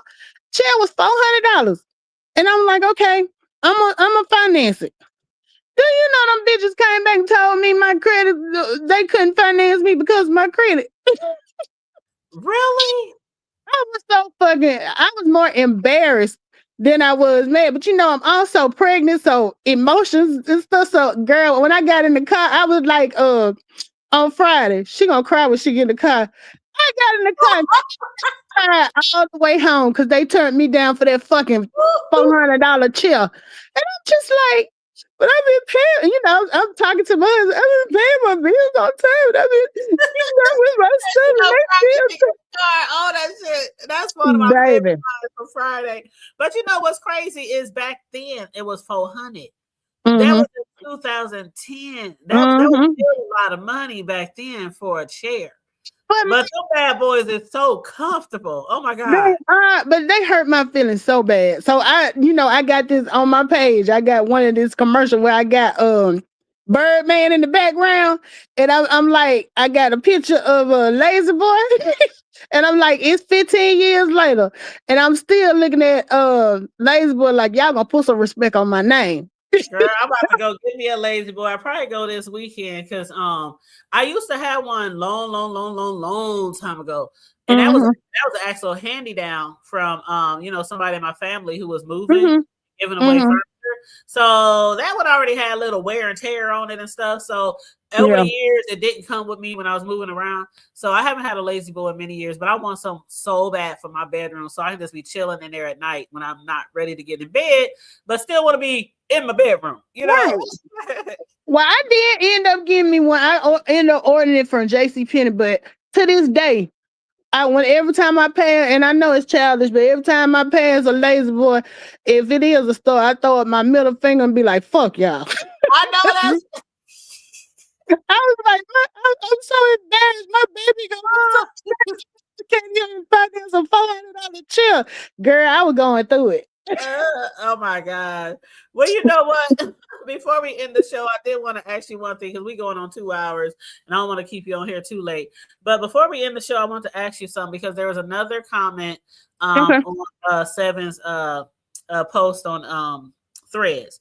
And this one said they heard that condos are a bad investment. And the person said they would love. No, this was this is 7. Oh, my bad. This is 7. She said this one. She said, I heard condos are bad investment. I would love to have a townhome, but the starting price for those are about $800K in Cali. Oh my God, 7 is so expensive in California. I said this the other day, and I kid you not. When I would move. I said I would be living in the projects if I lived in Cali with my income. Now I do understand when you move to certain areas, there's like an income. Not in Florida. Or cost of living difference. But I ain't gonna hold you. When I looked at a lot of jobs out in Cali, they pay more. Without telling you what I do for a living, Without telling you that, we do have to know what people make an hour. Mm-hmm. Mm-hmm. And that's across the country, not just Cali. But that is one question we have to ask: what is your salary, and what is your hourly pay? And I promise you, Mel, the amount that these people be saying they make in Cali, Florida, different places like that, be way less than, not all of them, but way less than what we make here in the Midwest. And That's then what I'll be thinking, I'm how saying. the fuck you making $17, $18 an hour in California, and y'all property is so, I don't understand how they even do it there. I don't either. But you know what's funny though? When you have people that didn't grow up there all their life, they don't know. That's all they know. So it's normal for them. But like with us coming from somewhere else, I'm down there looking like, what the fuck we paying for? No, I be having people tell me they've been at their job for like 10, 15 years, making $19 an hour. I'm like, what? That's crazy. That's ridiculous. And I'm like you. I don't know how they do it. And see, that's why I said, when it comes to people having roommates in certain parts of the world, I don't shade. I don't shade. I don't judge. I say this all the time. People in those particular areas, I see why they have roommates, because I would have to have 2 or 3 myself, or I'll be living in, I stay in the hood now. I'll be in the ghetto. Girl, it was so funny because when my best friend came with me when I went down to Florida, because like I went one weekend, went apartment hunting, found out where I was gonna stay. And then I went back to sign the lease before I got ready to move. So she went with me, and it was funny because like you were saying, you be riding through and you looking at different places. And she said, "Now, if I was to move down here, I'd be standing that shit over there." It was like look like a little 1-room shack. She was like, shotgun house. Yeah, she said, "You'd be living over here. My ass would be living in that house, right?" Yeah, little 500, 600, 700 square foot house. Like, let's say, for example, the house that they filmed Friday in. Right. Parents' house. You know how small that house is? Yes. That house like $300,000-$400,000. See, and that was my thing about South Florida. They're like, I was like, you just paying for the fact that you living in South Florida. I'm like, I can't even see the fucking ocean from here. You just paying so much. Neighborhood, you paying for because I'm like, it wasn't even like the place that I had. There was the 1-bedroom for $1,000 a month. To me, it was average. It's something that I could have got at home for maybe $400 or $500 a month. Right. It wasn't no bells. Only thing that was maybe you would consider bells and whistles. It had vaulted ceilings, But hell, I ain't need that. Nobody need to be up there. Like, what? That wasn't no advantage for me. But like the condos versus the townhomes. But you know what? With the condos, it took me a while to understand that a condo ain't nothing but an apartment that you buying, basically. I know some of them be set up like a house, but like a lot of this is where I really learned it from. When I lived in and I tell my daughter this all the time, I was like, baby, because she only thing she know is mama me, right? So I was like, girl, before you was born, I did some of everything. I said I was practicing practically on a reality show, because when I was living in North Carolina, I took this job where you had to come and stay in the house with people you didn't know. Like strangers, you had to go stay there for 2 content houses. It was a condo. And you went, but when I got there, I was like, I'm thinking in my head, condo. I'm thinking, I don't know what I was thinking it was gonna be, but we get there and it was basically a 3-level apartment, because it was like, let me see, it was 2 bedrooms on the top floor. When you came in, it was kind of like how you described, like it was a basement area. It was a bedroom and a laundry room down there. When you came in the main part, the living room, the kitchen, and that was there. Then you had to go upstairs to go to the other bedrooms. The job required you to go stay there for was it 6 weeks or 10 weeks, I think, to do your training. Every week somebody went home, but it wasn't because you got kicked out or nothing. It was because everybody was coming in at different times. So when somebody went home, you try to get the bigger bedroom because, last in, of course, you're going to get. Because so when I first got there, I had a roommate. I ain't know nothing about this lady. She was from Virginia, a white lady from Virginia. Virginia, we sharing a room. And, you have to know how I am to know that was so out of character for me. But when I got there, the whole point of the story, like, I don't know what I was expecting with a condo, but it basically was an apartment that they bought. They own it. So the company would let us come and stay. And then I had another friend here in Huntsville. She had a condo. We went over for something in her house, and I'm like, shit, it's an apartment. She's like, yeah, but the difference is it's mine. Like, I own it. But the thing was, when she got ready to move, it was harder to sell that than like trying to sell a house, because everybody don't want to live in an apartment type setup. Well, they say with condos, the things with condos, and I understand why where Seven might be coming from when she's talking about, bad investment. I never lived in a condo or even a townhouse, but one of the things I do know the difference with condos is they say you own like the interior part, but then you got to share like maintenance on the outside. And with townhouses, it includes ownership of both the interior and the exterior, including the land, giving you more control and responsibility. Now with the condos, I never thought about. I guess that it makes sense though, because if you're connected, it's like an HOA, because you have to share the expenses of maintenance and the streets and the grounds. But you can do like whatever changes you want to do on the inside. It's technically your home. On the inside, right? Only on the inside though. Now when I lived in North Carolina, I had a townhome, but it was a rental. But it was like, upstairs, downstairs, where we weren't connected. It was your own town. So I guess in a way I kind of did rent a house before. But it was different though, because it wasn't like I was buying it. It was just an apartment complex that was it was like apartments, but they were townhomes. So, I don't know how the townhome thing is if you're buying it. But yeah. Nice. I mean, I have seen some really nice townhomes, like really nice, and they might have like 3 floors. You get like your basement level where you can have like a finished basement family room, your main level, bedrooms, kitchen, living room. Mine was 2 floors. I had an upstairs, downstairs, but I mean, the space was a little smaller, and I guess I could see where she's coming from, because you paying all that money. And a lot of times the size is not going to be equivalent to what you would expect with when you buy a house for that price. You know what I'm saying? Yeah. And sometimes it also depends on where you live. Because like, if you're like, okay, we have a lot of, well, even though there's tornadoes and stuff down south too, but for the most part, if you live in anywhere in the Midwest, everybody has a basement. Mm-hmm. Like every freaking house has a basement. So a lot of ours are like that. They have townhomes have basements too. So yeah, you got the basement, then you got your main floor, then you might have your third floor, which is the second above ground floor, but Yeah, ours are a lot of the houses here like that. When you walk in, you already are on what I guess technically, if you count going down to the basement, you already on the second floor. But when you walking in, it don't feel like you're on the second floor. You know what I'm saying? It feels like you're in the basement?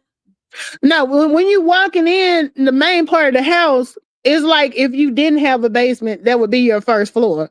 But usually there's a stairway that goes down to the basement, and then there's also might be a stairway that goes up to the next floor. So technically it's 3 floors. Right. But it don't feel like that, because when you walk in on that second floor, it's like that's the street level. Right. Yeah. That's how it is with a lot of places here. Right, I got you. And we never lived with anywhere where we had a basement though. My parents only had 2 homes, and neither of them had basement. Yeah, we would call those here like split level houses. Yeah. Where if you walk right into the house, you can go straight downstairs. Yeah. Or you go straight upstairs. There's stairs right there to go down. Mm-hmm. And then if you walk a little ways into the main part of the house, you go immediately upstairs too.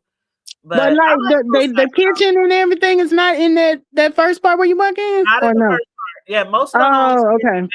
most of the homes here in the Midwest, the kitchen is in the back of the house. So you walk in the house. If it's a split level, it's going to be 2 stairs as soon as you come in, up or down.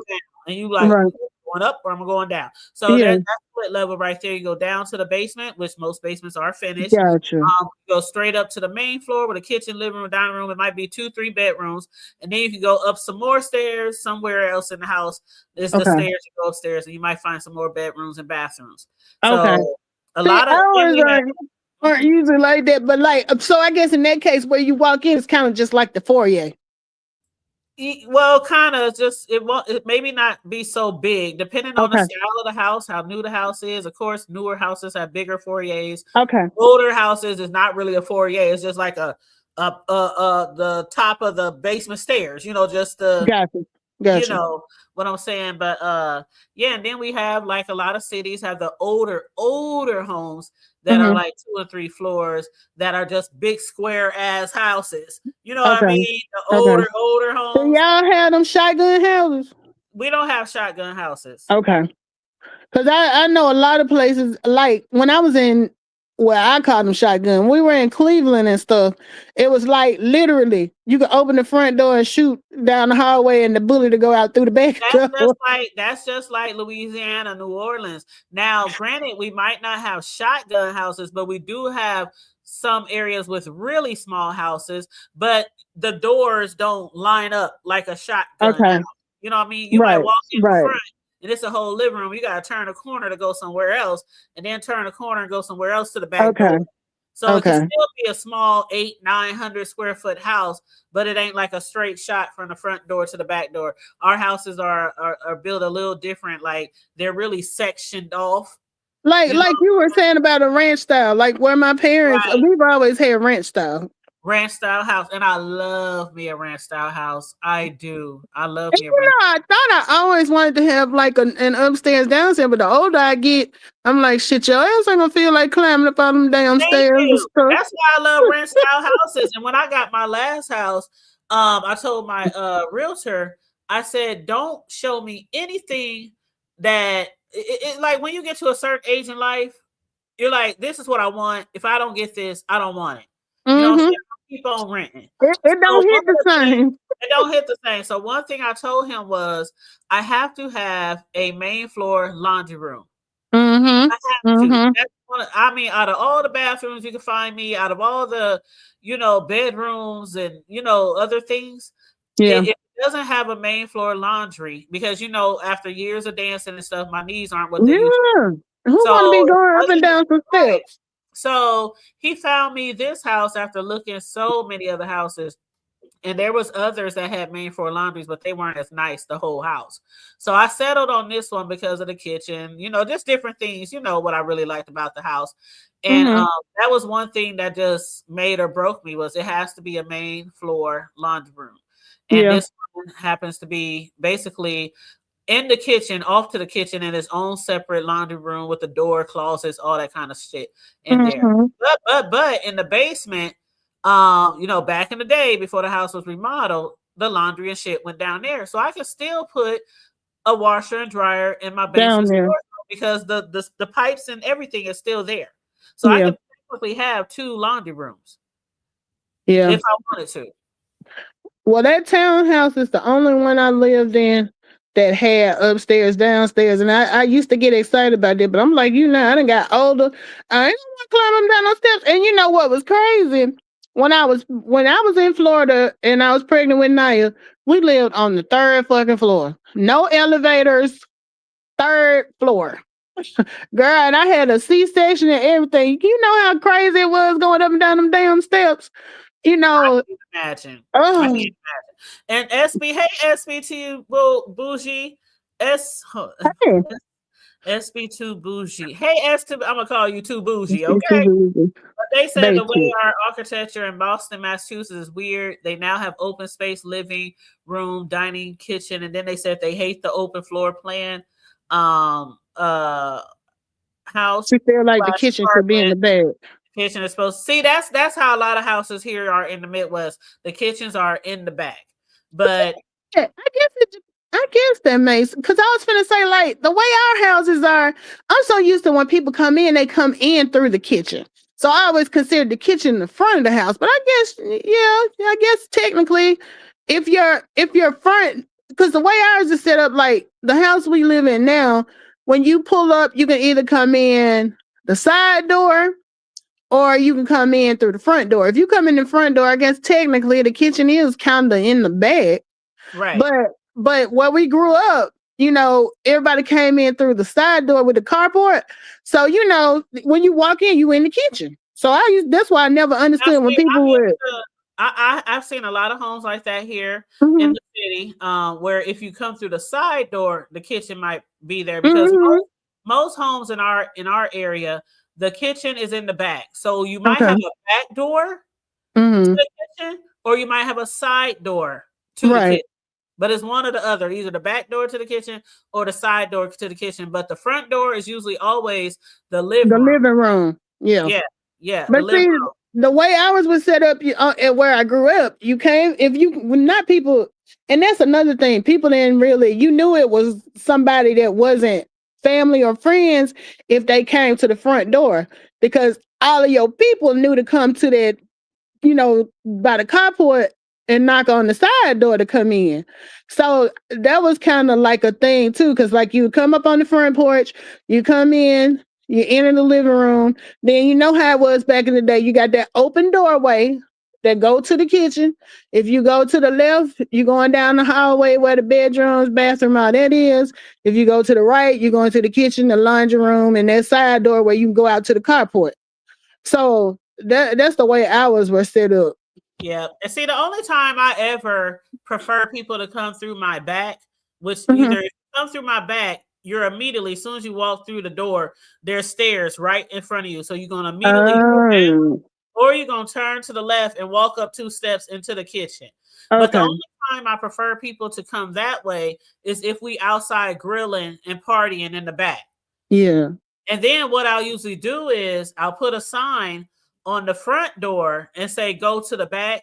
But what I'll also do is put like a table or move one of my sofas in front of the door. So I make sure people ain't going in and out that door. Gotcha.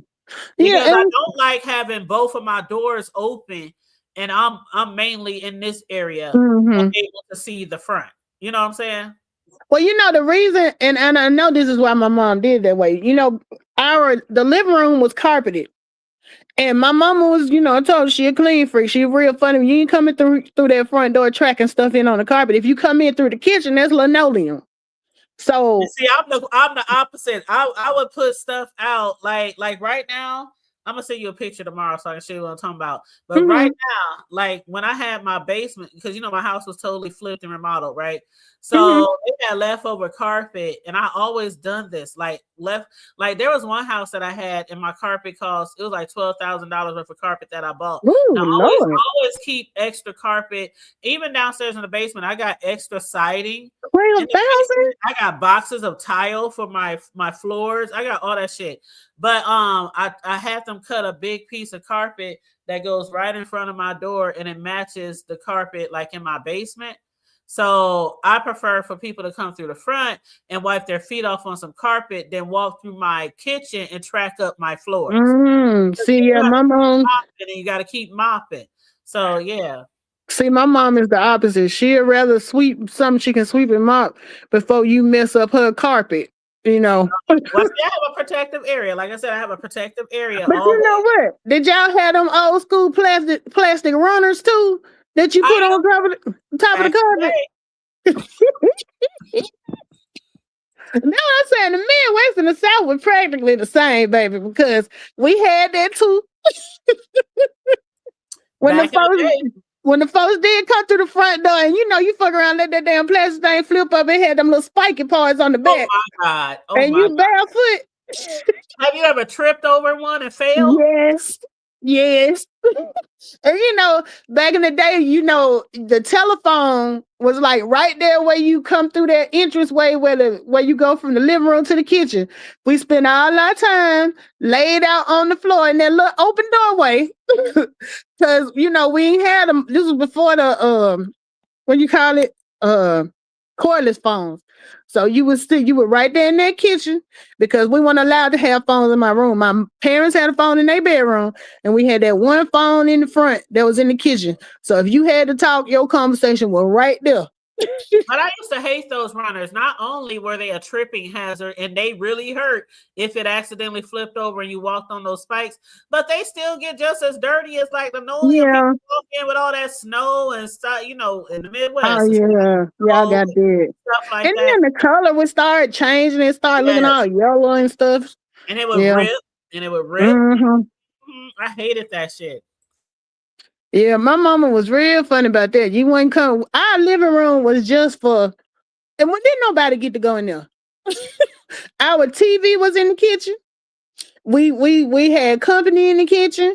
You only use that living room if it was like, we never really use it until later on they did put a TV in there. But for the most part, the living room was like for show. You ain't sit in there.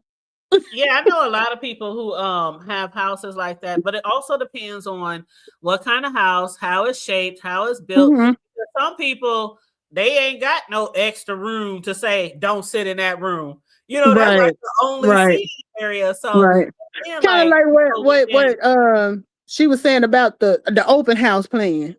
Right. And then when the 70s came around in the 80s, that's a lot of people having those split level homes, and also a lot of older houses being remodeled with finished basements. So people would have people go to the basement and go to the finished area where they would be TVs and rec room and bars and so you mess up that other part of the house. Right. So you ain't gotta sit in the main part of the house. Yep. I love a basement. I have to have a finished basement. I have to, because I told you this before. When I grew up, our houses that we lived in was not the best. And the basements, oh my God, they were so freaky and creepy and damp and dry.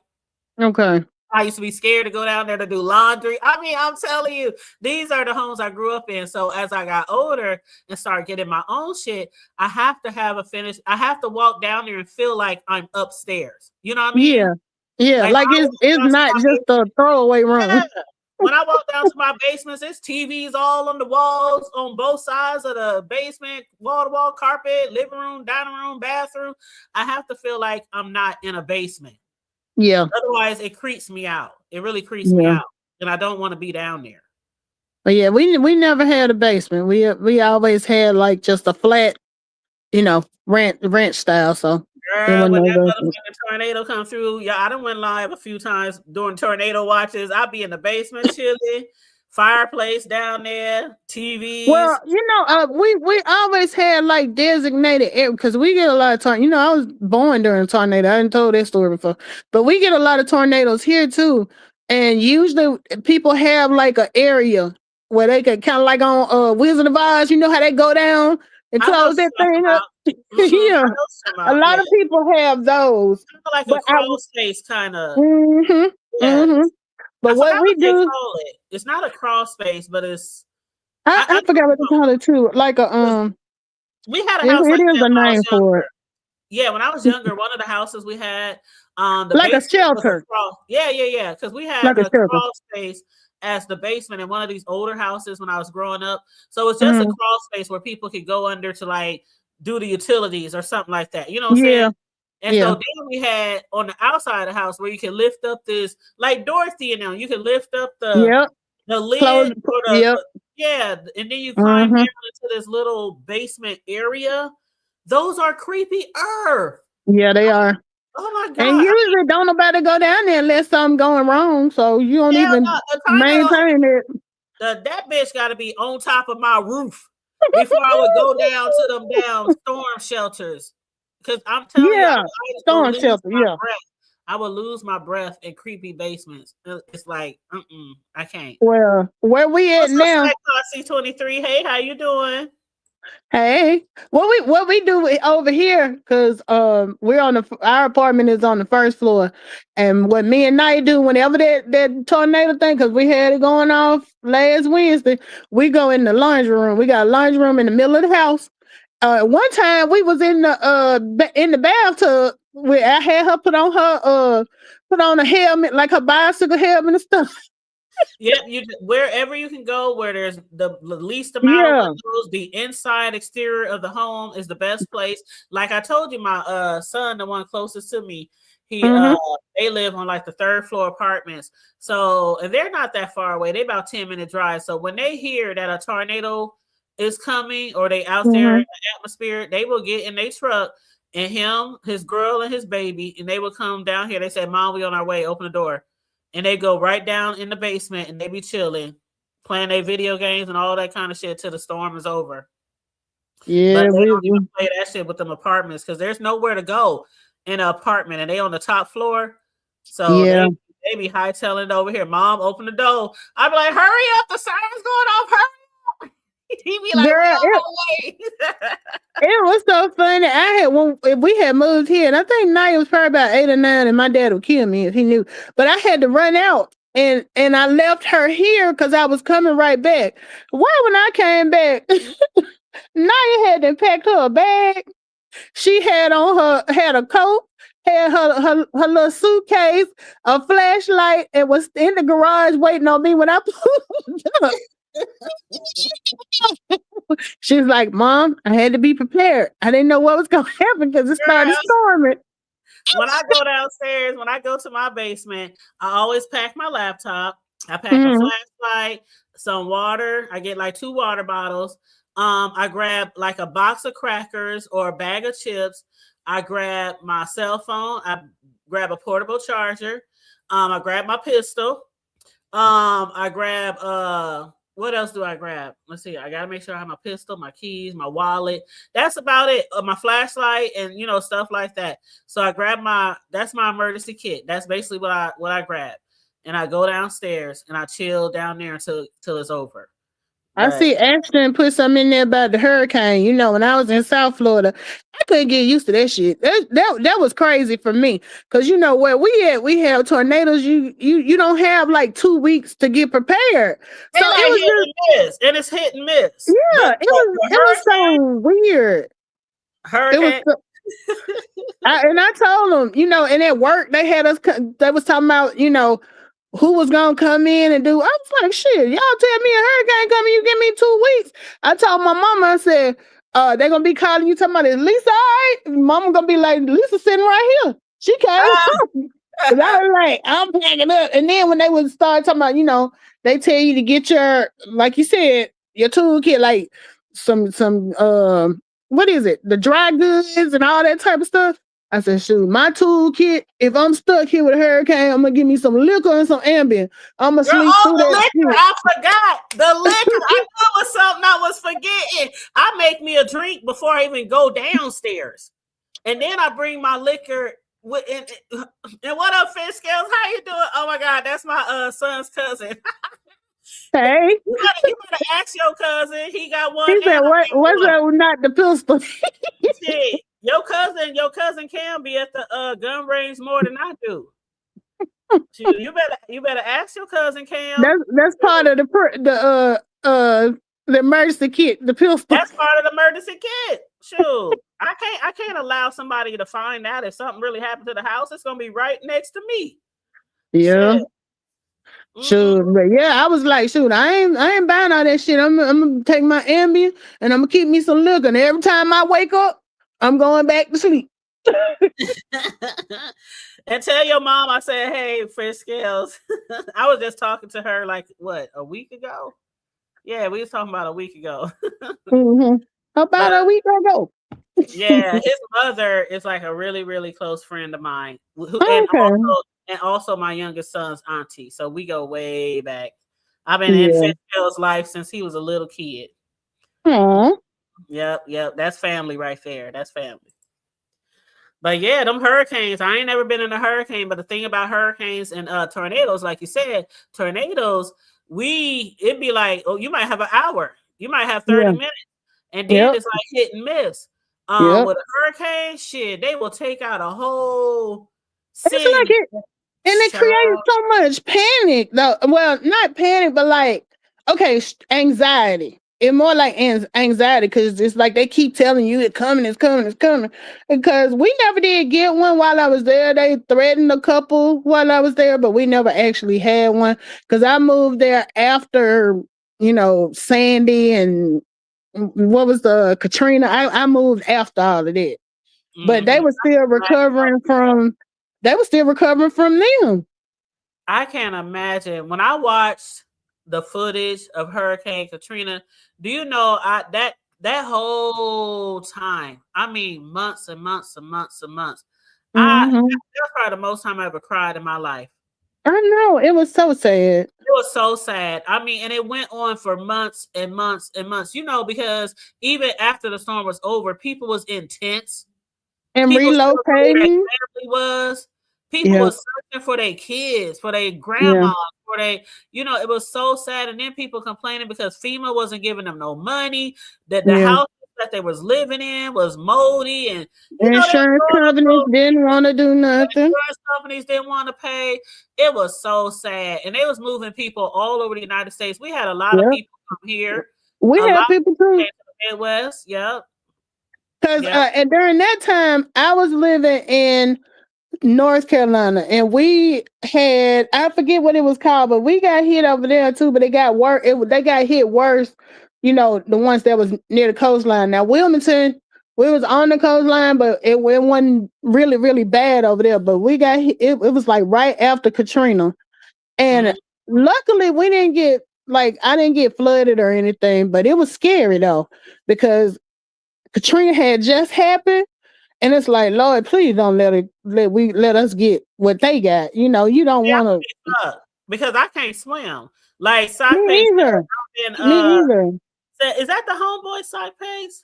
I can't see the picture, but it said I've been in many hurricanes, lost count, never a tornado. Trust me, sock pay, hurricane is much more scarier to me. It's quick and it's destructive. I've been in many tornadoes, born and raised here in the Midwest. Yeah. We had one tornado where we was under a church tent because it was a Hmm. revival. I remember you talking about that. I told you about that, and we was under a church tent, and our pastor was like 8 months pregnant, and because we had I a remember that. pastor, yep, and she was 8 months pregnant, and I remember we had to run because the tent was probably like maybe I want to say maybe 200 feet, give or take, from the back of the church. Because it Hmm. was like our church, then it was a backyard to the church, then it was an alley, then it was a big old field where our tent was, and we owned that property. So we had to run from the tent because the tornado was there. It was like it happened so fast. We were literally up there, hallelujah, singing tambourines, and Hmm. it was just light rain. And then next thing we know, Yep. And it be so quick. that tornado came and hit so fast, it tore down everything around our tent, but our tent. We were so thankful to be alive and survive because the only damage done to that tent was one hole at the top that they just patched up.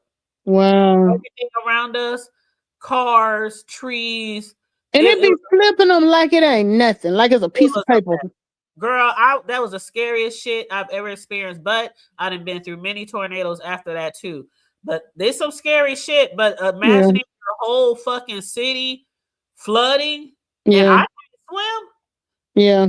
Like a That tornado is and you can rebuild a house in like 3 to 6 months if your house get hit by a tornado. A hurricane? yeah. Shit. And remember when the tsunami hit?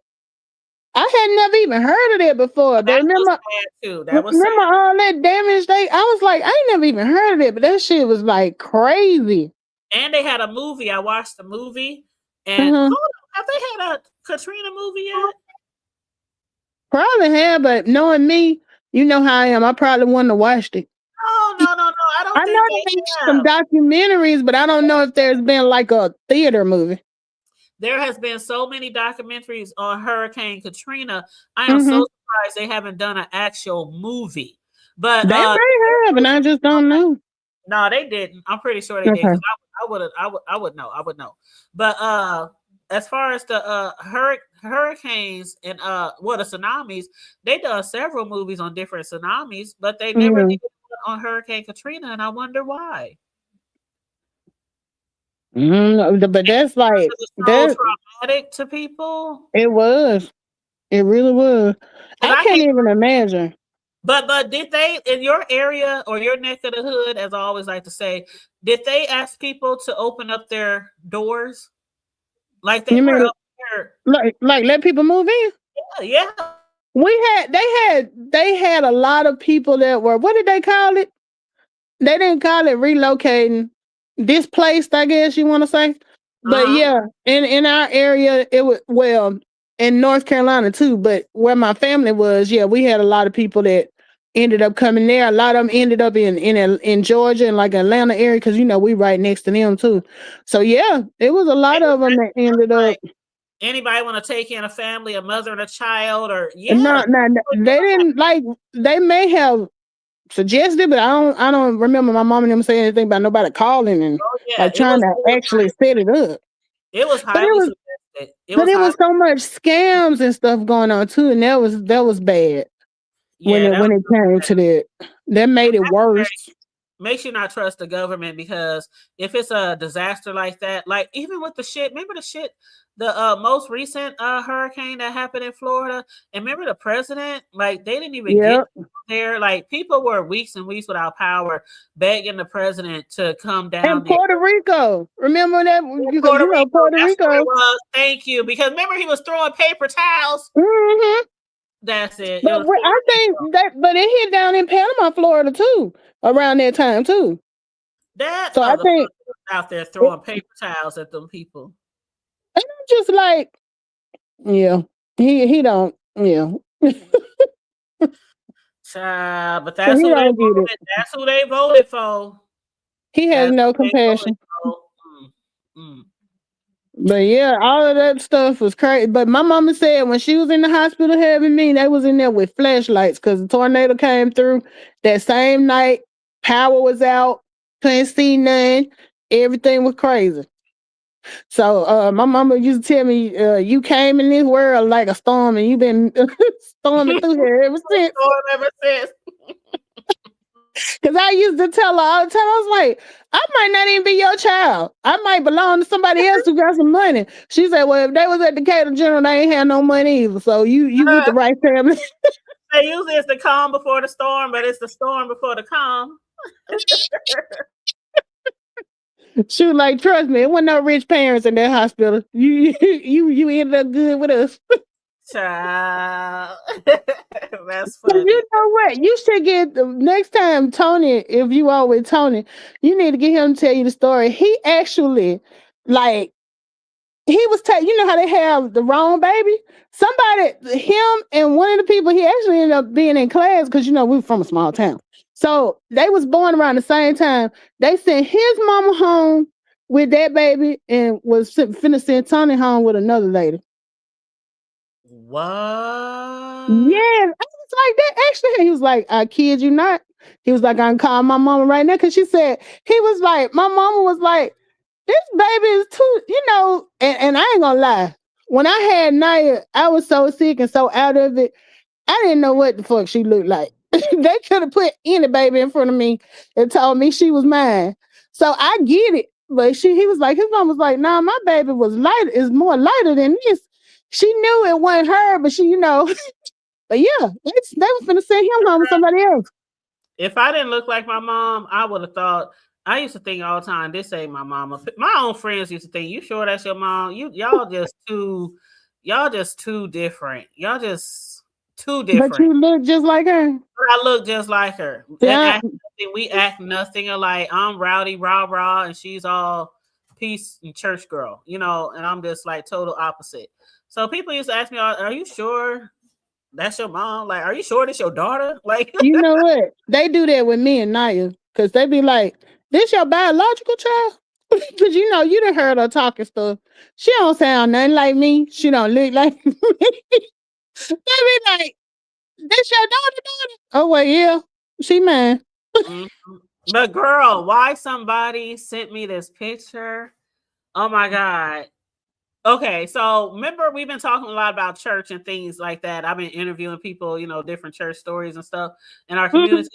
And so somebody that I grew up in church with that I'm still friends with on Facebook, they sent me a throwback picture from when I was like in the, I want to say maybe 7th grade in church. And I had, remember how I told y'all before I used to have some Sally Jesse Raphael glasses? Yeah. And I was real skinny. Remember I used to tell you I was probably 105, maybe soaking wet. I mean, girl, I'm sitting up on this pew and I'm looking at all the different people, and I look across this one face. I'm like, who is that? It was you. I'm looking at all the other people, and then I'm like, where am I? Where am I? You didn't recognize girls. I promise you. I'm looking at this picture, and I'm like, that's such and such, that's such and such, that's such and such. And I kept going across this face, and I'm like, who the fuck is that? And girl, when I tell you, I don't have a lot of pictures around that time of me because I wasn't into taking pictures, and my mother, she wasn't really into taking pictures like that. Okay. After the Polaroids went out of style, you know. Yeah, that's all we had. We didn't get those new cameras. Where you gotta go take the film and get it developed and stuff. So if I had any pictures, it was by friends or, you know, people in school or, you know, something like that. So anyway, I said back to the person, I said, is that me? And they said, yeah. I said, no. They said, yeah. You literally did not recognize yourself. I said, that is not me. When I say I'm so high yellow. What you still high yellow? I am not high yellow. I done got darker over the years. When I say high yellow, I didn't realize how high yellow I was. You were like kid from Kid and Play? Like high yellow. I'm going to show you a picture. Hold on. I'm going to send you the picture. Okay. Check your because you're going to be like, nah, that's not you. That's what you're going to think. And that's the same thing I thought. Like, that ain't me. I'm shocked you didn't recognize your own self, girl. I didn't because that bitch is skinny. I'm like, I mean, oh my God. Hold on. I'm about to send it to you right now. Okay. Okay, let's see. And I sent it to my girl. I sent it to my brothers. I sent it to they knew it was you? I sent it to one of my sisters, and I sent it to my cousin in Texas. You know, the cousin that was on my birthday show on our live. I sent it to her too. I said, is that me? I was asking everybody, is that me? They was like, yeah, that's you, Pooh. I'm like, no, that ain't me. Okay, now that is funny. Okay, I just sent you the picture, so just look at it. Let me see. It's in your Facebook inbox.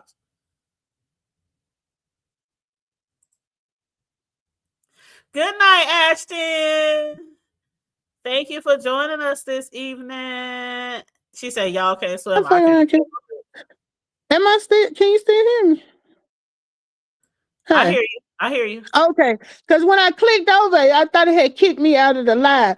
Girl, that don't look like you. I'm like, that's not me. You had to tell me to look for the Sally Jesse glasses. Look how little. Yes. You was a little bitty something. And how old you say you was? That had to be like 7th grade. So like 11 or 12. That was, well, let's see, 12, 7th grade. Usually 7th grade is 12. Probably. You might have been about 11. I was probably 13. No, I was 13. Because I remember because I was on my way to 8th grade. So I was probably approaching 13. Well, the other picture you sent, weren't you a freshman? It was like 12 or 13. The one that I showed you when I was a freshman with the red Sally glasses too, that was older than this one. So that's what I'm saying. I think I was 13 in that one. I was like 14 in the other one as a freshman. Okay. Yeah. Yeah, because you look young. Yep. I was like that. Yeah, I wouldn't have been able to pick you out, but I'm surprised you couldn't pick you out. But do you see the girls, your little younger girls sitting next to me, staring up to me? Mm-hmm. Those little girls used to follow me around the church all the time. Like I was a superstar. Why? Because you were whooping folks' ass. All the kids always wanted to be around me. All the time. All the time. They're reverencing me. Like, oh, like... And I ain't even paying no attention to their asses, man. No, girl. That is so funny. So did your brothers know that was you? Yes, everybody was like, "Yeah, that's you." What's you? I'm like, You no, the only one shocked. because I ain't seen myself look like that in years. You know, I that is so funny. My dad, he don't have, my dad and really, you talking about you grew up poor, they really grew up poor. So he don't have any pictures of him other than like his high school senior picture. So I was on Facebook and somebody from home was putting out pictures from like the 70s yearbook pictures. And they sent it to me and was like, which one, which one is your dad? He was like in the 9th grade. Girl, I loved it. I went and I printed it out on my printer. Then I went and got it done like the glossy finish and got a frame and everything and took it over there because he always be saying, because my dad is like, he'll be 72 this year. And he was like, I wish I knew what I looked like back then because I ain't bought no school pictures or nothing like that. For real, for real. So when I showed it to him, girl, he was so emotional. He was like, is this me? I was like, is you? Girl, I'm about to print this picture. I got some, because I do like crafts and stuff. So I already got like, the photo printing paper. Mm-hmm. I'm gonna print this off. I'm gonna print this off on a photo, and I'm gonna get a frame. That's what I did for my dad. I'm gonna send you that too. I printed it out and then I did a Facebook post of my brother when he was in the 9th grade and my dad at that same age and put them side by side. Girl, they look just alike. Wow. Just alike.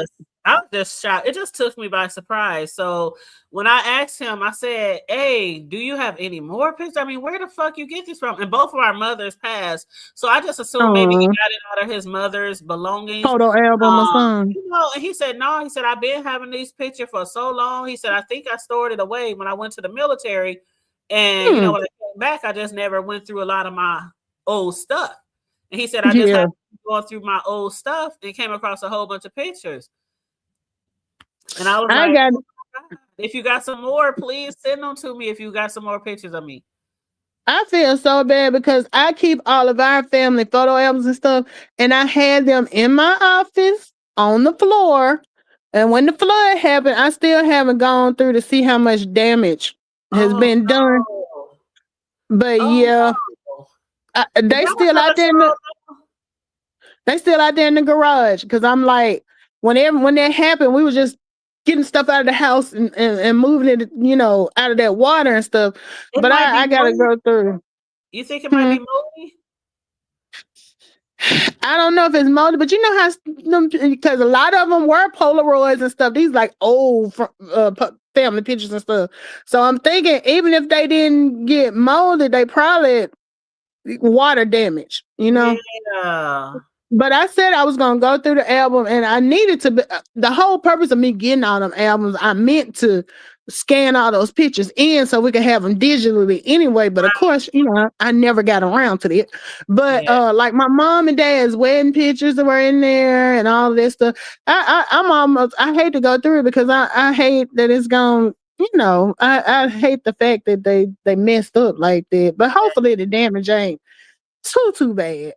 Because I'm the one that albums because my dad and hey Stacy, she said I'm late to the party. That's okay, love. That's okay. But yes, y'all make sure y'all like and share the video, please and thank you.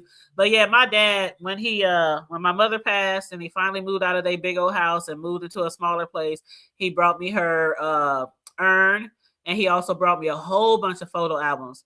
And I said, "Why are you giving all these?" He said, "Because I'm moving in a smaller place and I'm going to have roommates and I don't want all this important memorabilia, there." And I'm kind of glad he gave it all to me because, he ended up, passing away a couple years ago. So if he would have had all that stuff there, I would have had to went through all the stuff there. So I'm glad that I had it here protected, safe and everything. But, so. No, is your biological dad still living? No, my biological dad lives in Memphis. Oh, so he's still alive. Yeah, he's still alive. But he's lived in Memphis for years. My stepdad is the one who raised me. I was probably 4-ish, 4-ish, 5-ish, something like that. But he's the one who raised me. And then I got brothers by him, and I got other siblings by my stepdad. I got siblings by my bio dad. I got a lot of siblings. So sisters and brothers. Okay. Yeah, so I have a pretty big family when you include all those Mm-hmm. different scopes of my, blended family. Is that what they call it? Blended or something? Yeah. Family. Yeah. But yeah. I have a pretty big family. I done already asked my dad because I told him, I said, look now, I don't need no surprises popping up when you leave here. If there's anybody we need to know about. And I was like, and with me being the only girl, and I was like, especially if it's a daughter, because I'm quick to tell folks he ain't got but one daughter. And see, I'm like the total opposite. I'm like, I don't know. I like family and stuff so much. I'm like, I don't want surprises. I don't want no surprise. Go on, tell me now. Girl, I don't even mind the surprises. Every time we would find like a new cousin or meet a new cousin, or even when there was a rumor that it might be, we gotta find them. We gotta find them. Where they at? That's how we are. Like, where they at? There's been plenty of times where that shit that happened in our family, and we found out there was a girl. We be reaching out like, "Hey, come through, slide on us." We just welcome. We just welcome people. Where I'm from, you related to every fucking body, so I be trying to make sure we ain't family. Like as far as like dating or whatever.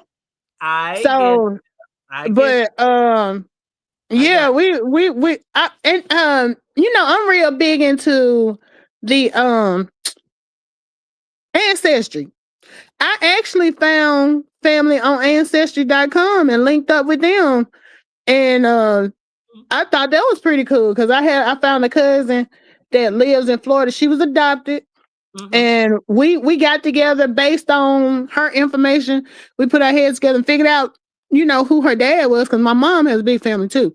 And we knew she was born in Boston, and my mom had two brothers that left home. You know how they leave home and migrate up north. So she had two to move to Boston, and we knew it had to be one of them. And we were able to figure it out. I thought that was so cool though. And like, I went on Facebook after, and introduced her, tagged everybody in the family. So I had one cousin gonna come through and be like, now where she comes from? Like she worried, the girl. I was like, girl, she was raised better than us. She ain't trying to come get, we ain't got no money, no way. It ain't like she coming down here to take no fortune here. Don't be acting like that. Yeah, the few times that have happened over the years where, we find out there's a, somebody else, we just welcome them out. We'll hear, like one person will hear about it, then the word will spread.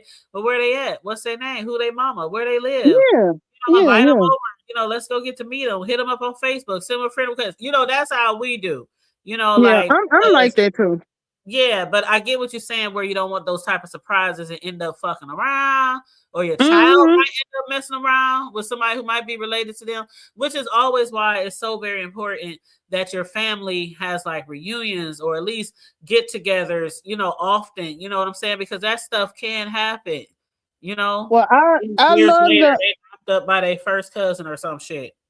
I love the ancestry thing, but my dad was like, leave that shit alone before you fool around and so he said, let them dead folks. He said, let them dead folks stay dead before you be in there cover some shit folks don't need to know.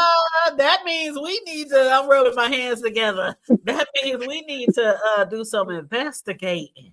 Well, he said, growing up in the South, people did stuff they ain't had no business. There's a lot of people, because like, honestly, it was a girl that was in my class at school, and I was one of them kids that was around a lot of grown folks. So I knew the girl's dad had outside kids, but I didn't realize she didn't know.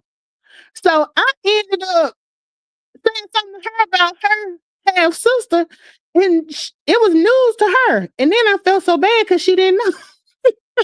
So it was a lot of, a lot of creeping and improper relationships and stuff and all of that. And then, and it was just crazy. But yeah. Because the South is the South.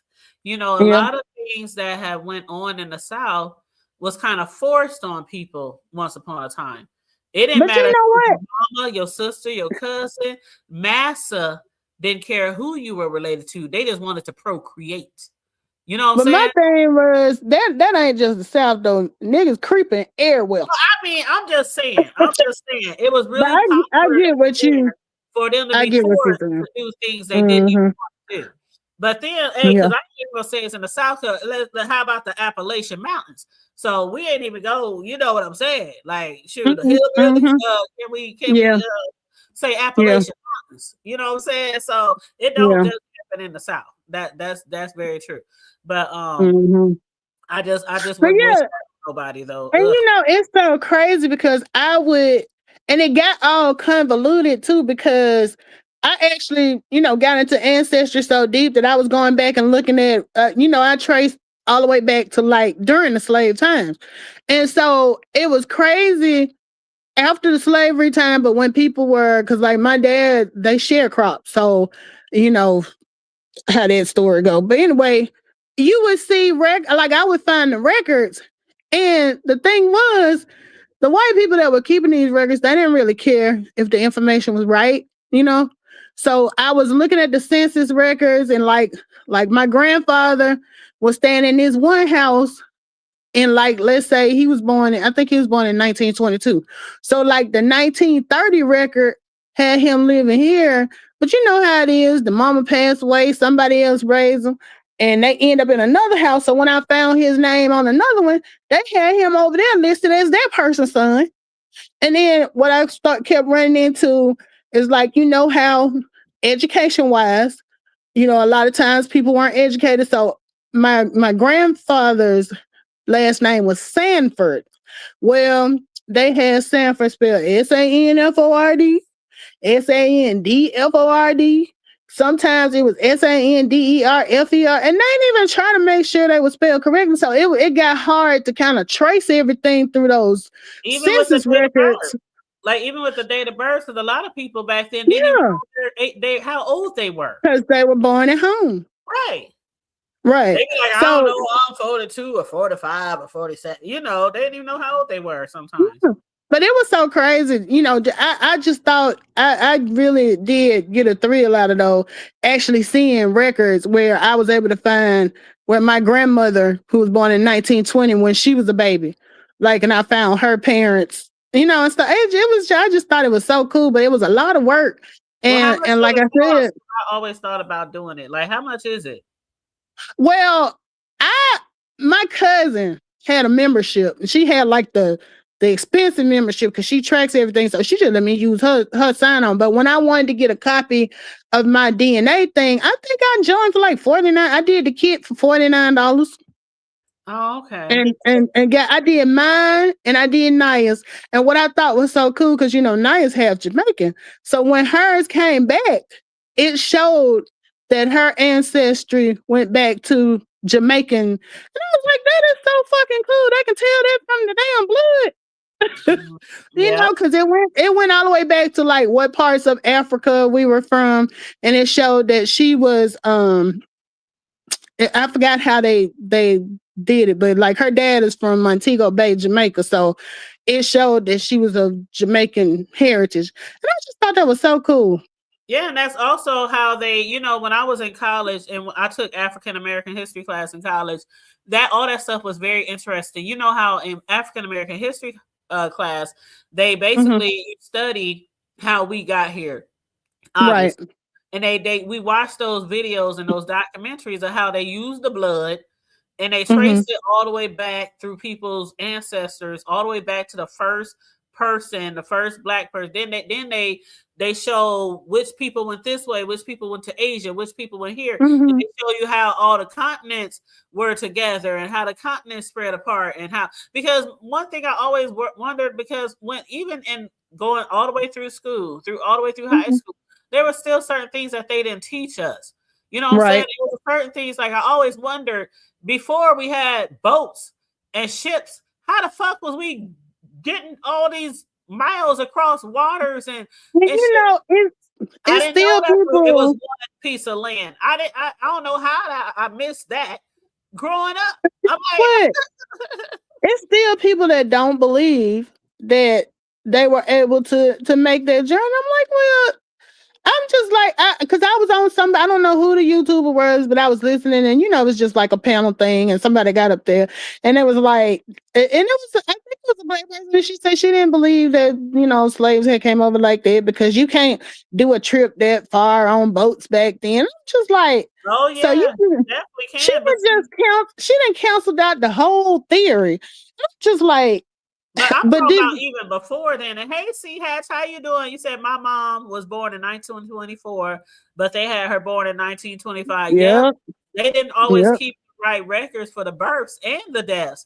But I'm going even back further, Mel. Like way back further. Mm-hmm. You know what I'm saying? When a lot of the countries like were BC attached. Mm-hmm. Before the land drifted. Before the land started drifting apart. That's when we started. That's when people started migrating to certain areas around the world. I do remember reading about that. I don't even remember being taught that as a youth, because that was one thing that went with me through life as I grew up. I always wondered how the fuck before the boats and before the ships did people get all the way to the North America, as it was called back then. So they didn't teach y'all in school about because I think we did get taught about like I might have, but I just don't remember. It wasn't no whole long drawn out.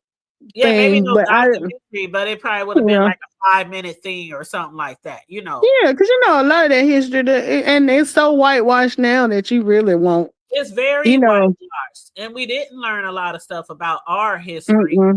We knew stuff like who made the light bulb. We knew stuff like who, George Washington. It was certain things about our history that we definitely knew about. Who wrote the what's the I'm talking about. George Washington wrote what did he write? The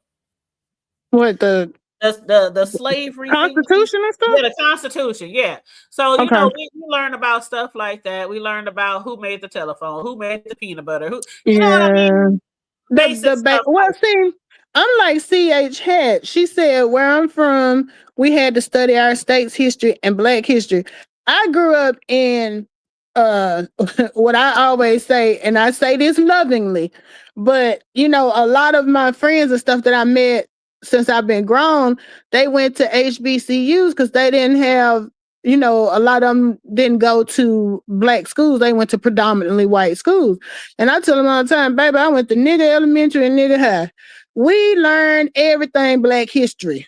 Black history wasn't in February. It was every damn day because it was a Black community. So like we were taught all that stuff even when the regular schools weren't teaching it. They taught us about that type of stuff. So it's a lot of stuff that we just learned from going to schools like that like my friends and stuff that didn't go to predominantly Black schools, they didn't know anything about. Yeah, see, that's what I'm talking about. Like the stuff like C Hatch is talking about in college, that's where I took like, African American history. I took it for 2 years and I learned so much. Did y'all do much? In your school system though, did they do Black history? Like as far as like February? Like you said, the shit was whitewashed, okay? Like where my daughter Oh no, I was gonna say when I was growing up, like up till 3rd grade, I was in the hood where we was. The schools there was mainly Black populated, right? But then when they passed that thing where we had to be bused, we all got bused to the predominantly white schools, and a lot of them got bused to our predominantly Black schools, like every other place. You know what I'm saying? They tried to mix it. Right. So from 3rd grade on, it was, mixed. And so when I remember younger, I remember them being more focused on us as a people. Okay. 3rd grade and below. But 4th grade and above, it wasn't more that so focused on us. Well, see, mine K through 12, it was just us. Where I grew up, we had maybe, I know in high school we had maybe 3 white kids, and they weren't really considered white because they was around us, so they didn't know. They were like, they were white, but they weren't. You know what I'm saying? They grew up around us. I know what you So mean. And it's see, I like, would understand that if the school is predominantly black. I definitely would understand that. But when you're going to a yeah, school and you're the only black person in the classroom, they ain't yeah. focusing on you. Hey, TC, You know what cause, I'm saying? cause I'm telling you, I can remember there was a girl named Michelle, there was a girl named Elena, and a girl named Mary. That's all of the ones we had in high school. Yep, and see, in our school, when I was going to the schools in the hood that were predominantly black before they start busing us, we had like some Indians, or Native Americans. We We also ain't had, had none of that. yeah, we had some Native Americans. We had some Caucasians, and the Native Americans were actually related to some of the black people in the neighborhood. You know, by marriage or by people dating, and they just had kids. So some of the people that was on my block growing up, they were related to the Native Americans, right? And Okay. so, but even we had white people, white kids in our neighborhood too, and they grew up like I can see how somebody will feel like a white kid growing up in a black neighborhood with only black friends would sound That's all like, they know. you know what I'm saying, sound or do certain things like what they're Mm-hmm. accustomed to. But then they might be looked at as, oh, you're trying to be this, you're trying to be that, you're trying to be this. If that was really like their upbringing, they don't know anything else. Yeah. So Look, let me tease TC. All you have to say is HBCU and her ass pop up. I know what I'm saying. You have your ear to the ground, don't you, TC? You hear HBCU and your ass is coming, baby. HBCU, the queen. And she done popped her butt out of here. We've been in here almost 3 hours, y'all. We started talking about some of the community wall posts in the B sector. Then we started talking about some of the community wall posts that have to do with, owning property and stuff like that. You know how I be over here on the hood table. We discuss everything from the hood to the White House, including the B sector. So we didn't hit so many different topics tonight, y'all. If you came in late and want to replay, you always can replay and go back a couple of hours, speed it up, do double time, whatever you want. But even if you don't do that and you come in late, please like and share the video. Please and thank you very much. Please, I appreciate that. And CH Hatch said, I'm from the country and we were all black and Native Americans, a few whites. Now being in the corporate world, I'm usually the only black Cherokee woman. Oh, that's what's up. That's what's up. I had some where I grew up, in the hood I grew up in, it was mainly black. But like I said, we had some Native Americans. Maybe like I want to say altogether on our block it was probably 6 of them, from being like, I think it was like by marriage or something. Like it was this Native American lady who was, I think, married to this one black man. And so they had kids. Y'all know how it go. But anyway, then we had a few like sprinkled, white or Caucasians, around our neighborhood too. Might be not that block, but behind us on the other street or something like that. But yeah, so again, when I was younger, we learned a lot about mainly us.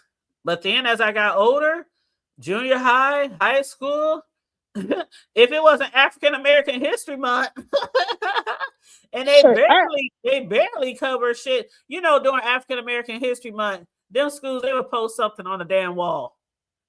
That's how nice school is now. Look, TC, did you do that? I started talking about TC and StreamYard kicked me out. Did TC do that from the chat? You kicked me out. Child. I don't know. Yeah, my daughter, where she goes to school now, and it's so different. I mean, but yeah, I don't even think they.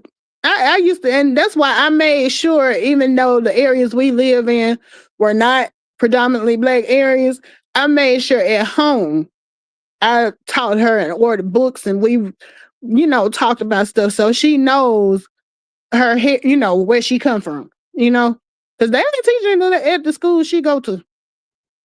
They didn't do that with a lot as I got older again. And then when I have parents who, like my stepdad, he didn't go that far in school at all, and then my mother, she went to high school, but she came from the South. It was a big jump from the way she was being taught in the South. Then she came here in like the 7th grade. She said, I was lost. She said, I was lost. What year was she born? What 50s, 60s? I want to say 50 off the top of my head, like 57. Okay, because my mom was born in 53 and my dad in 54. So I know what the education system was like in the South during that time. So I can understand. Right. And when she came here and went to one of the more, it was one of the more elite schools here in our city. But way back then, it was like where all the Black people went for high school. The school, see, by the time I grew up, that school no longer was a school. So that was back then, in the 70s. And so it was predominantly Black, all Black damn near high school. And so before the migrant, and so that's where she went. And she said, I was always so lost. She said, I don't even know how I graduated. She really don't even know how she graduated. And then like neither one of them went to college. So, you have parents like that who didn't have a lot of education. And I'm not going to blame them for not being able to teach me certain things in life. You know what I'm saying? There was times where I had to help my mother with her checkbook. There were times where I had to explain to my dad. There were times where they would call me, Pooh, could you come over here and talk to these people on the phone? Yeah. See, with me, I had both. Now, my dad, he has his doctorate. He went on to do big things with education. My mom, she completed high school, and that's it. So they're not, when it comes to that, they've never been equally, you know what I'm saying? So I had a little bit of both, So, because my mom, I was the same way. Like, when my dad would get paid, and, my dad always worked, he was like your dad. He was a hustler. He always worked 2-3 jobs. But, he was working in the hospital. So, a lot of times, that was back when you still had a paper check and you had to go to the bank. Yep. So I would fill out those deposit slips where you had to put how much you put. And I was in like 5th grade, but my mom's math and stuff, she wasn't, she couldn't do it. And like we would go to the grocery store and I would be in there with the calculator because, my dad's thing was don't spend over $100 on groceries. So I'm in there trying to help her budget, which my mom was like, fuck that. I'm getting what I want to get. She went, because I'd be like, Mom, you need to put that back. We don't need to get that because we're going to be over. My mom was like, I know that's right. And see, Hatch, that's just like my parents. My stepdad, I think he might have went to the 6 down there in the South because they made him work the farms and they made him, it was down South. It was more vital for the children to work, especially the boys. Yeah. Work instead of going to school. They would like allow them to get to like the 5th or 6th grade and say, oh, that's enough.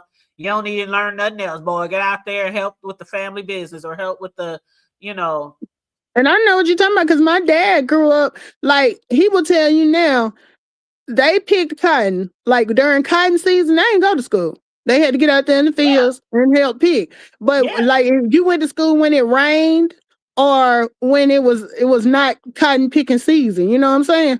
So, and he said he had to ask permission because like I said, they were sharecropper. They worked for a white man down here that owned most of the land where we were from. His name was Dave Martin. He said, I had to go ask Mr. Dave Martin when I was in the 10th grade if I could get a part-time job at the hospital, because, he knew he wanted to go into something medical.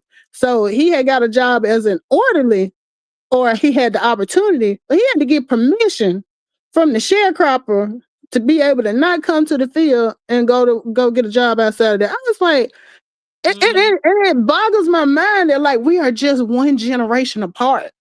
But see, I remember seeing stuff like that in movies because when you live like on their property or they give you like some land or something, you have to work their land as well. Yeah. And it wasn't yours.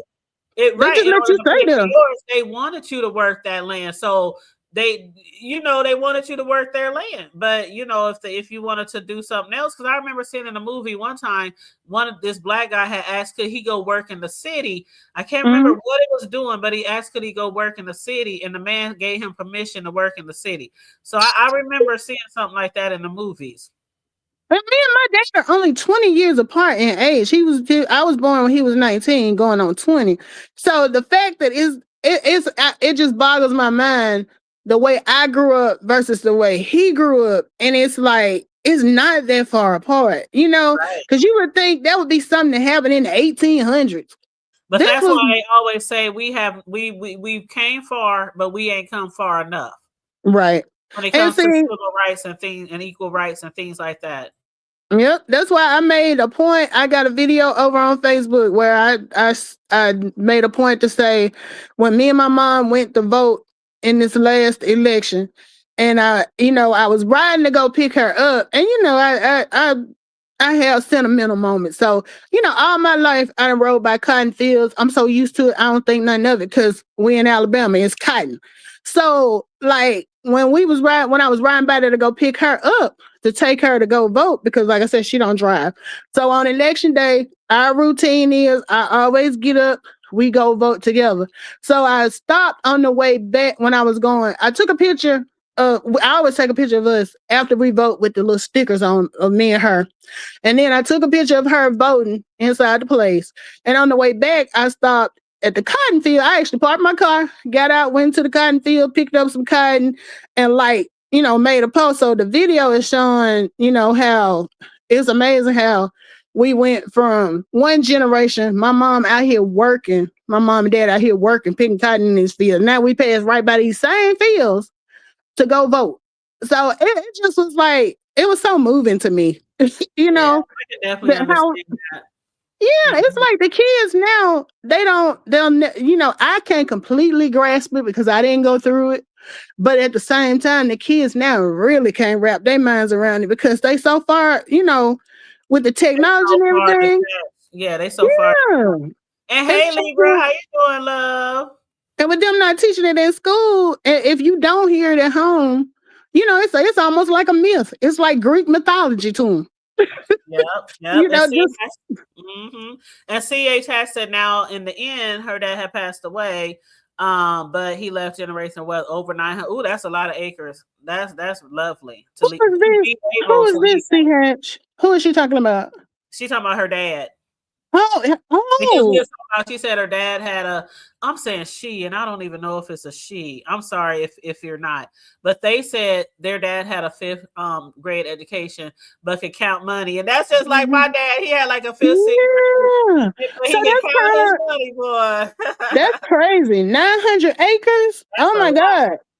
Because, like I said, my parents have 10 that they're leaving for me and my 3 brothers that we're, and that was his one, but I can't even imagine 900. I'm sure building on that. If my parents left me 900, shoot, we gonna have our own little city. Well, what I would really like to do when I do go ahead and move and build a house, I want to build like a duplex and try to rent those out. That's what I was thinking about doing, like trying to flip do something like that. But the only thing I hate is like, as far as generational wealth, I come from a big family, but now, okay, it's me and my 3 brothers. I have a daughter. My brother has 2 girls. It's like the generations is getting smaller and smaller. You know what I mean? Yep, but I'm gonna drop this link for Libra. I was about to end Libra because we own 3 hours, but I can stay up here. It don't even feel like it's been 3 hours. No, I can stay up here for a few more minutes if you want to hit the link. But I was just gonna say when you were saying about the voting, I know a lot of people like to do that early vote, or they like to send in a vote or something like that. One thing I always being able to, I can appreciate doing is waking up, getting ready with me and my sons, and we go to wherever we're supposed to go to vote and stand in line. I have to do that until I can't do it no more. You know what I mean? Mm-hmm. What's crazy? I have to do that for the sake of, not the sake, but just in remembrance of our ancestors trying to go walking all those miles to try to vote, being turned away, thrown with water and dogs and, all that. I mean, I could easily mail in a voting ballot, but it's my right to go down there and stand in line and vote. And I do it every time. Every time. We don't have early voting here, so that's not an option. Hey y'all, how you doing? Good. Hey love, how you doing? I'm good. Hey, I'm a condensed girl. You know, I'm a pastor. We can cut a sermon real short. So let me tell you. No, you were a pastor. Wow, yes, Yes. ma'am. 16 years next month. Okay, what I wanted to say real quick, the hood table, if you get a chance, look at my live I just did about the last 10 minutes. Me and TC, she was saying something, and it's on what you're talking about. I don't want to prolong the time too. A guy talked to me the other day, and he said that a friend of his had a rehab, a transitional house from when people come out of penitentiary.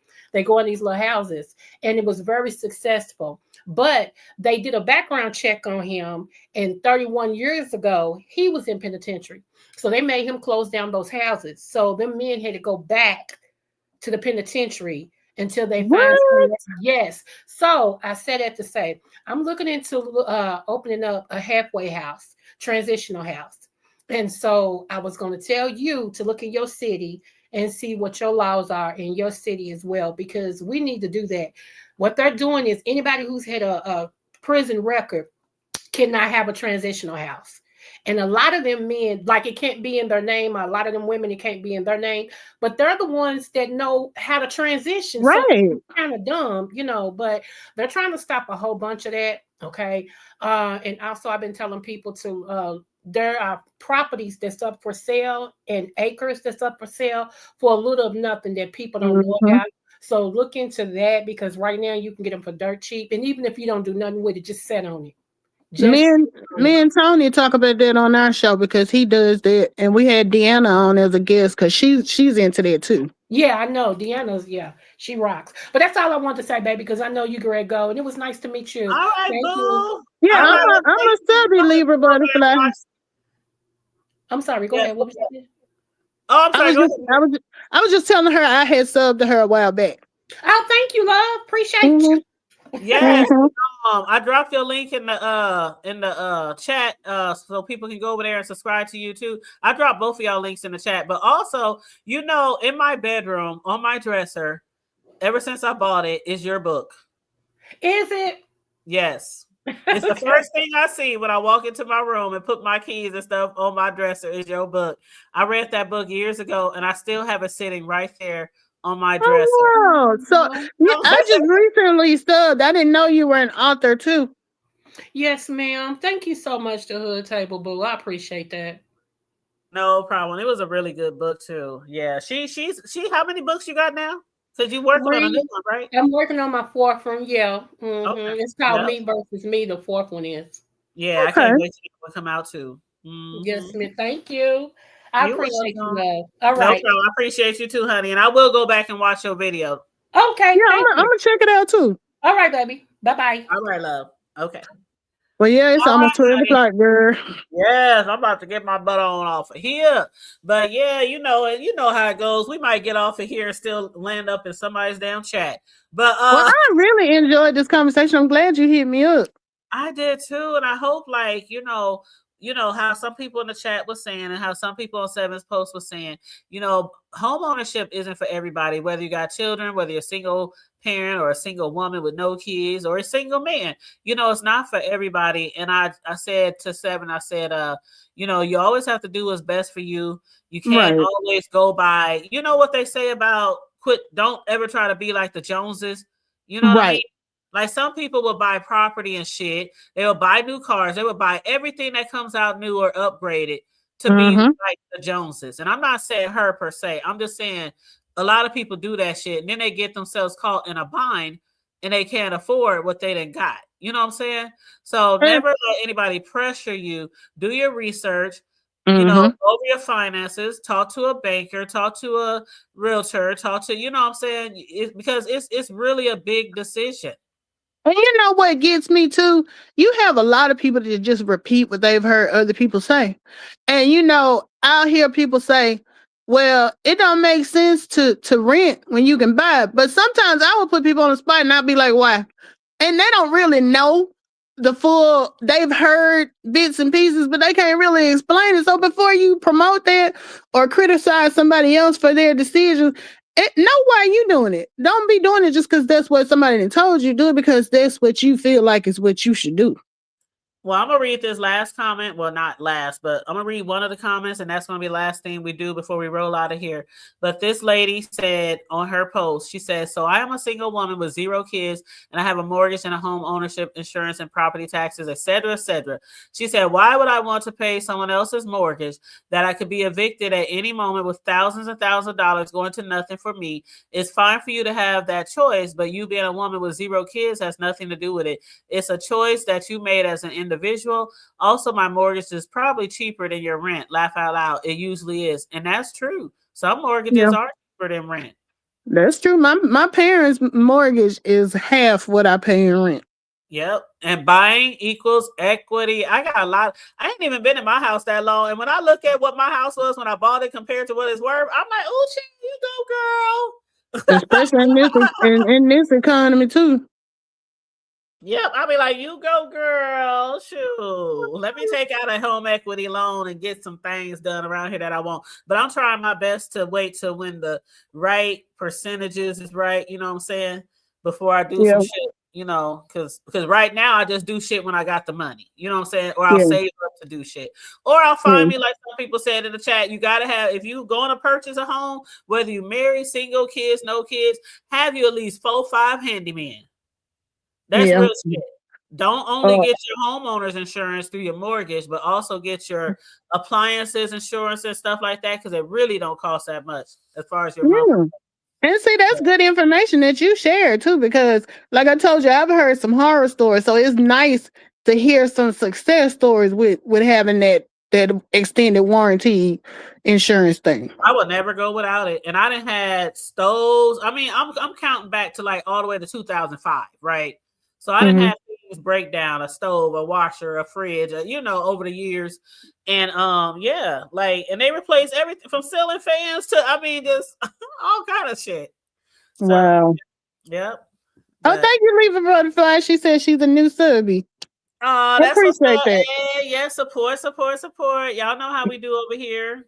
Like, share, and subscribe. Your girl is on the road to 9K. So, and when we get to 9K, I don't know how long it's going to take us, but you know, we're going to partay. Okay. Got to. We got a party. We're going to turn this mother out. So I'm going to be giving away prizes. Y'all know I make t-shirts and all that stuff now. Cups, hats. I can do all that kind of stuff with my heat press. You know, I still got the hood table coffee cup in there. You still got your coffee cup? Oh, you know what?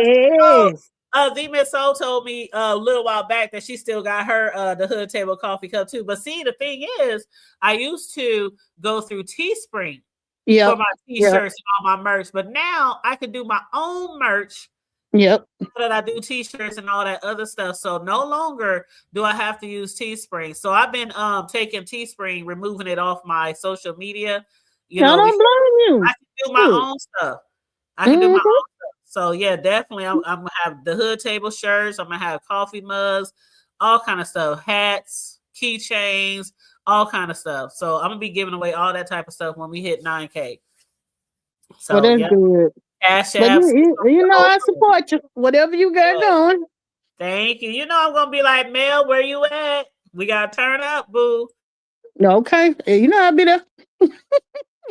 Yep. And again, whenever you have a show or whenever you want to chit chat on your show, all you gotta do is just reach out to me, and we can turn up over there too. I'm gonna do it. Yeah, you know, me and Tony do the other one, but the one with me by myself, it's probably been about. I don't even know if I did one last year. If I did, it was summertime. So yeah, I need. Wow. Yeah. Yeah. It probably was. Yeah, it's been a minute. So yeah. Yep, it's been a while, and I know how it is sometimes, especially when you take a hiatus and try to jump back out there. That's why I always say, you know, I don't know if you ever heard me say this before, but I be saying sometimes, don't nobody ever ask me to hit their panel. You know what I'm saying? The only time people ask me to hit their panel is when some shit that I didn't even been in or I'm trying to think what panel other than Riggs, whose panel have I? I think I've seen you on Deanna's before. But yeah, I don't really I think I've been on Charlie's maybe twice. Okay. Now I see you in the chat. Join their panel. I mean, it's usually over some B sector stuff. You know what I'm saying? Yeah. Well, we had you. Me and Tony had you on as a guest now. Well, yeah, that was once, but I guess I'm getting at, like, besides the B sector stuff, I don't hit a lot of panels, and I guess I'm trying to say is people love to hit my panels, but I never usually get invited to hit nobody else. You got to learn how to be a panel hoe. I don't want to be a panel hoe, but every now and then you just want to sit somewhere and let somebody control the car. You know what I mean? Yeah. And you still want to have some good conversation. You know what I'm saying? I think yours is the only. I think I hit Deanna's once, but yours is pretty much the only link. Oh, back when BB Nice used to do her show. Oh, I love BB Nice. I used to be over there with TC and them, and I think I got on what is her the one who left recently. She had come back, then she left, then she came back. She used to call herself Cinderella McQueen. You know who I'm talking about? I think so. She recently left. I can't. Michelle. M. Bernadette. Okay. I used to get on the panel with her sometimes. I usually like smaller rooms. You know. Yeah, see, I mean, I know a lot of people over here in this area, YouTube, they do panels and stuff, B sector, shit like that. But I'm talking just regular, everyday conversation. You know what I'm saying? Just to chit chat, just to shoot the shit. Remember back in the day, we used to just shoot the shit. Yeah. There was a lot of content creators where they would just come live. Hey, what's up? Yeah, I used to do that with Bree. Before Bree got big, when it was like Charlie would be in there, a couple of other people, and this was like maybe 2017, 2018, and she was, she hadn't started really growing yet. And I would go hang out over there because it wouldn't be, when it ain't but 5 or 6 people in the room, the conversation flow better. I wouldn't hit the link, but you could type in the chat, and when it ain't 1,000 comments, you can read every comment. Right, because we have grown into this thing where it's like it's like everything has to be about the B sector. I know this is about the B sector, but somebody said the other day that, and I can't remember who it was who said it, but they said that is not the only thing. That is not how it was. Even when we used to be 5, 6, 7 years ago, people would still have normal everyday conversations. That's true. So we definitely changed. Because I used to appreciate that about VS, because sometimes when she was down, you would go over there and she might just be talking about her. Remember, she had started her garden outside. Her gardening, yep. Or she'd be talking about the dogs. Yep, it didn't have to be B sector. It was just, I like those little conversations. I remember when VS used to do cooking videos. I learned how to make grits from watching VS. Really? I see, some grits up. I'm telling you, I learned. I don't think I saw any of her cooking stuff. I watched her braid her hair a few times. Yep. But I don't think I ever saw any cooking stuff. Well, she would be cooking shows. It wasn't like I'm going to make this today, or I'm going to make this. It was usually just like breakfast. I do remember those when she would be fixing breakfast while she was walking around. It was cool because it was like, and especially like for people like us that work from home, it keep you company in the morning. Yep. I miss those. I miss those lives, those shows, and that's why I continue to discuss whatever, whenever. It don't matter the topic. I can't just only discuss B sector. It's just, especially when it's really like it'd be sometimes things to discuss, but sometimes it's just like, okay, can we get another storyline? Can we get another? You know what I'm saying? Just like they were lighter. Just like they were saying lighter topic.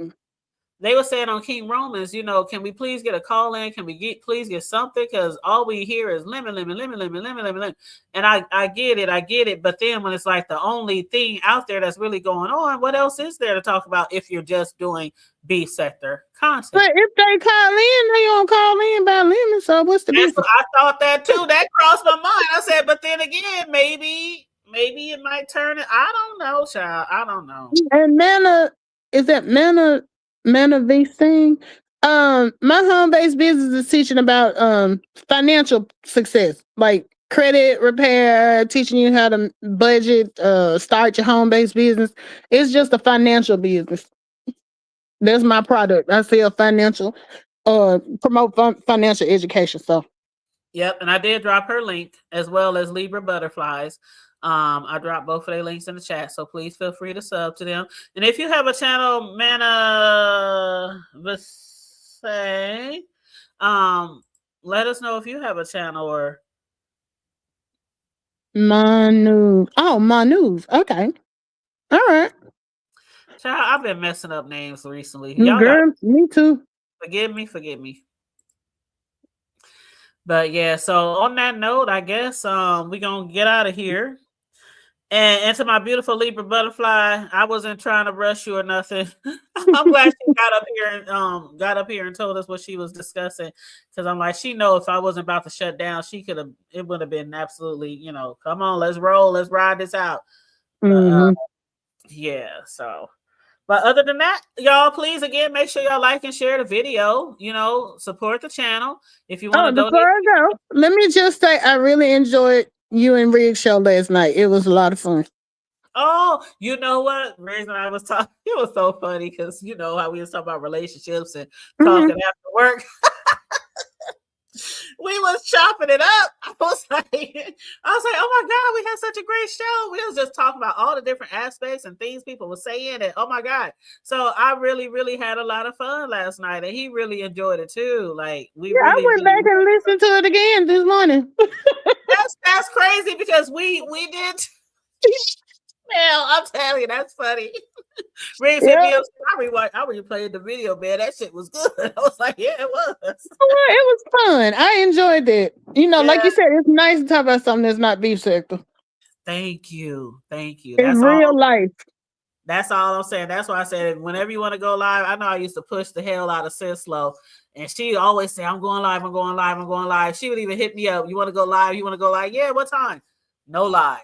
I'll be like, girl, Sislo's been saying she going live for the last 5 months. No, she did pop out like maybe 3 or 4 months ago, but I didn't get the notification because I don't get them no more. Yeah, the algorithm, you get lost in the algorithm when you're not, consistent. So a lot of people won't know you're live. But that's weird though, because I got the bell turned on for her and I still ain't getting them. You still won't get it because once you get out that algorithm, it don't matter if you have the bell on or not. YouTube will not. That's just how it works with the algorithm. That's why I always tell people, even if you only go live 2-3 times a week, it's better than when it comes to the algorithm. Yeah, because I was tagging people, but I know that some people, and I just got this from some of the beef sector creators, content creators. It seemed like some of them get a little annoyed when people tag them. But I was like, well, let me stop doing that then, because like people that I know, like I would tag you and Pandy and different Deanna and different ones, and I was like, well, let me not do that because people might not like that. If I ever tag anybody and they tell me don't tag them, I won't be offended because I do understand. Yeah. Now, one thing about tagging people is you definitely can see who's supporting you, because people can watch and people can share, but you don't always know when people share your video unless they tag you. Yeah.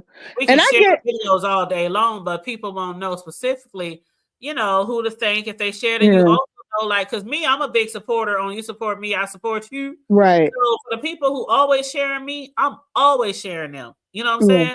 So it does. I don't always share a lot because if it's beef sector related, a lot of times I try to keep and then you didn't tell me before. You didn't tell me before I need to start a separate channel. Yep. But like if it's something mainstream, I will share it. But like if I know it's just beef sector and other folks ain't gonna get it. But yeah, I was tagging people, and I guess I was thinking of it as like when I tag people on Facebook. But then nobody ever said anything to me about it. But I would hear different content creators like, "Don't be tagging me," and I was like, "Well, shoot, maybe." I think what they mean is tagging them in some bullshit. Okay, that's what I think that means. That's why I stopped. I used to tag people, but I was like, maybe I shouldn't do that. Because, like, on Facebook, I'll tag everybody because I don't think people care over there. Well, see, the thing about it is some content creators, some people will tag a content creator and they're not even a content creator. They might be a subby. And because I get tagged on that shit too. They will tag like 100 content creators to a video. And I don't know who made the video. Half the time I know whose channel they tagging me to watch. But they didn't tag me in the shit in Deanna and VS and Rick. And there's a whole bunch of content creators.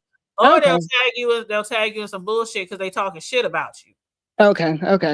So content creators do that, but for the most part, I don't think people really get upset if you're tagging them. Nobody said anything, but I was like, because I used to tag the people who I follow. Like I would tag you. Sometimes I would tag Bree and Lady Nika and different ways, and they never complained. But then when I thought about it, I was like, well, maybe I shouldn't do that. So I just kind of stopped tagging people altogether. Yeah, it's okay. It's okay. But I do always suggest that anybody who is a content creator have a backup channel, especially if you don't want to blend certain content. And that's my thing. I was like, I don't want to merge the two. Well, it only takes 5 minutes or less.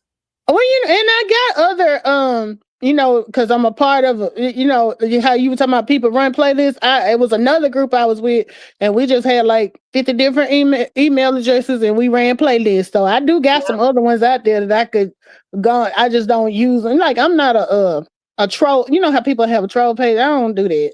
Yeah, just think of a creative name unless you already got one with a name that you want to use. I always suggest never use your real name, but with some people, I know you do, but with some people they do because of business purposes or whatever. Yeah. But always, even though people can find out, you know what I'm saying? But I might do one of them other pages I got and start doing it on there. I guess I just so used to just clicking a button on this one. Yeah, we can chit chat on that one and talk about whatever you want to talk about, It ain't gotta be no B-sector shit at all. It can be whatever. I might do that this week then, because I got about 5 or 10 other ones. Because, like I said, with the group that I do with Pan and them, we run. Well, I hadn't been active with them in a while, but we would like run each other's playlists, and we tried to do it under different, so you wouldn't be doing the same ones over and over. Yeah, so that's how we used to do back in the day. I mean, I didn't create a lot of channels for that purpose. I created channels for the purpose of I need these channels, and that's what my cakes, my this, my that, my that. But you can use all those, when supporting somebody on a playlist. But yeah. So we were doing it, and because I was at one point I was up to I got over 4,000 followers, but they're not active followers. And when it came to watch hours, I never got to 4,000. I think the most I got to was maybe like 1,700. But that was my fault because, I wasn't going, I stopped going live regularly. So, and you know how I do after a year, it kind of fall back. So I just like, forget it. Yep. I know what you're talking about. But all right, you guys, let's get up out of here. Mel, I will talk to you later. I love you, boo. Love you too. Have a good night. Thank you for joining me. And you have a good night as well. And give my cyber niece some love and tell her again, happy sweet 16. I will tell her. She excited. I'm excited too. All right. All right. Okay. Talk to you later. Okay. Good night. All right, you guys. Like, share, and subscribe. If you happen to be new here, please make sure you subscribe. Especially and hit that notification bell. I dropped 2 links. My moderators know that they can always drop their links in my chat. If you're here, especially if you got a show, coming up. I did drop Libra Butterfly. She said she had a really good show over there.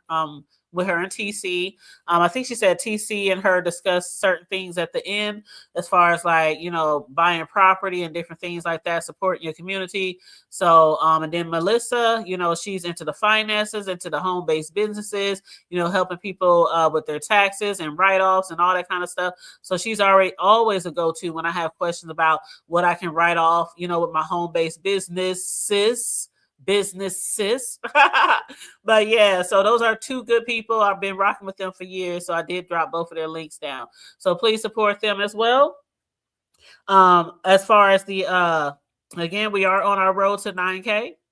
Y'all. I'll be counting the days down because I'm trying to get there before the summer. I am trying to get there before the summer so we can really turn up this summer. Okay. So please, please support the channel. Please like and share. Help your girl get to that 9K, y'all, because we is going to turn up. We is going to party. I'm going to be giving out cash apps, gifts. I make t-shirts, I make mugs, hats, all kind of things, right? I make all kind of things. So I will be giving out gifts, cash apps, all that kind of stuff. When we reach that goal, we're going to party, we're going to turn up, and we'll be prizes and gifts and games and all that shit, y'all. Okay? Okay. So on that note, you guys, stay safe, be blessed, remain vigilant at all times. And as we always say, you can say it with me, always remember to keep it hood.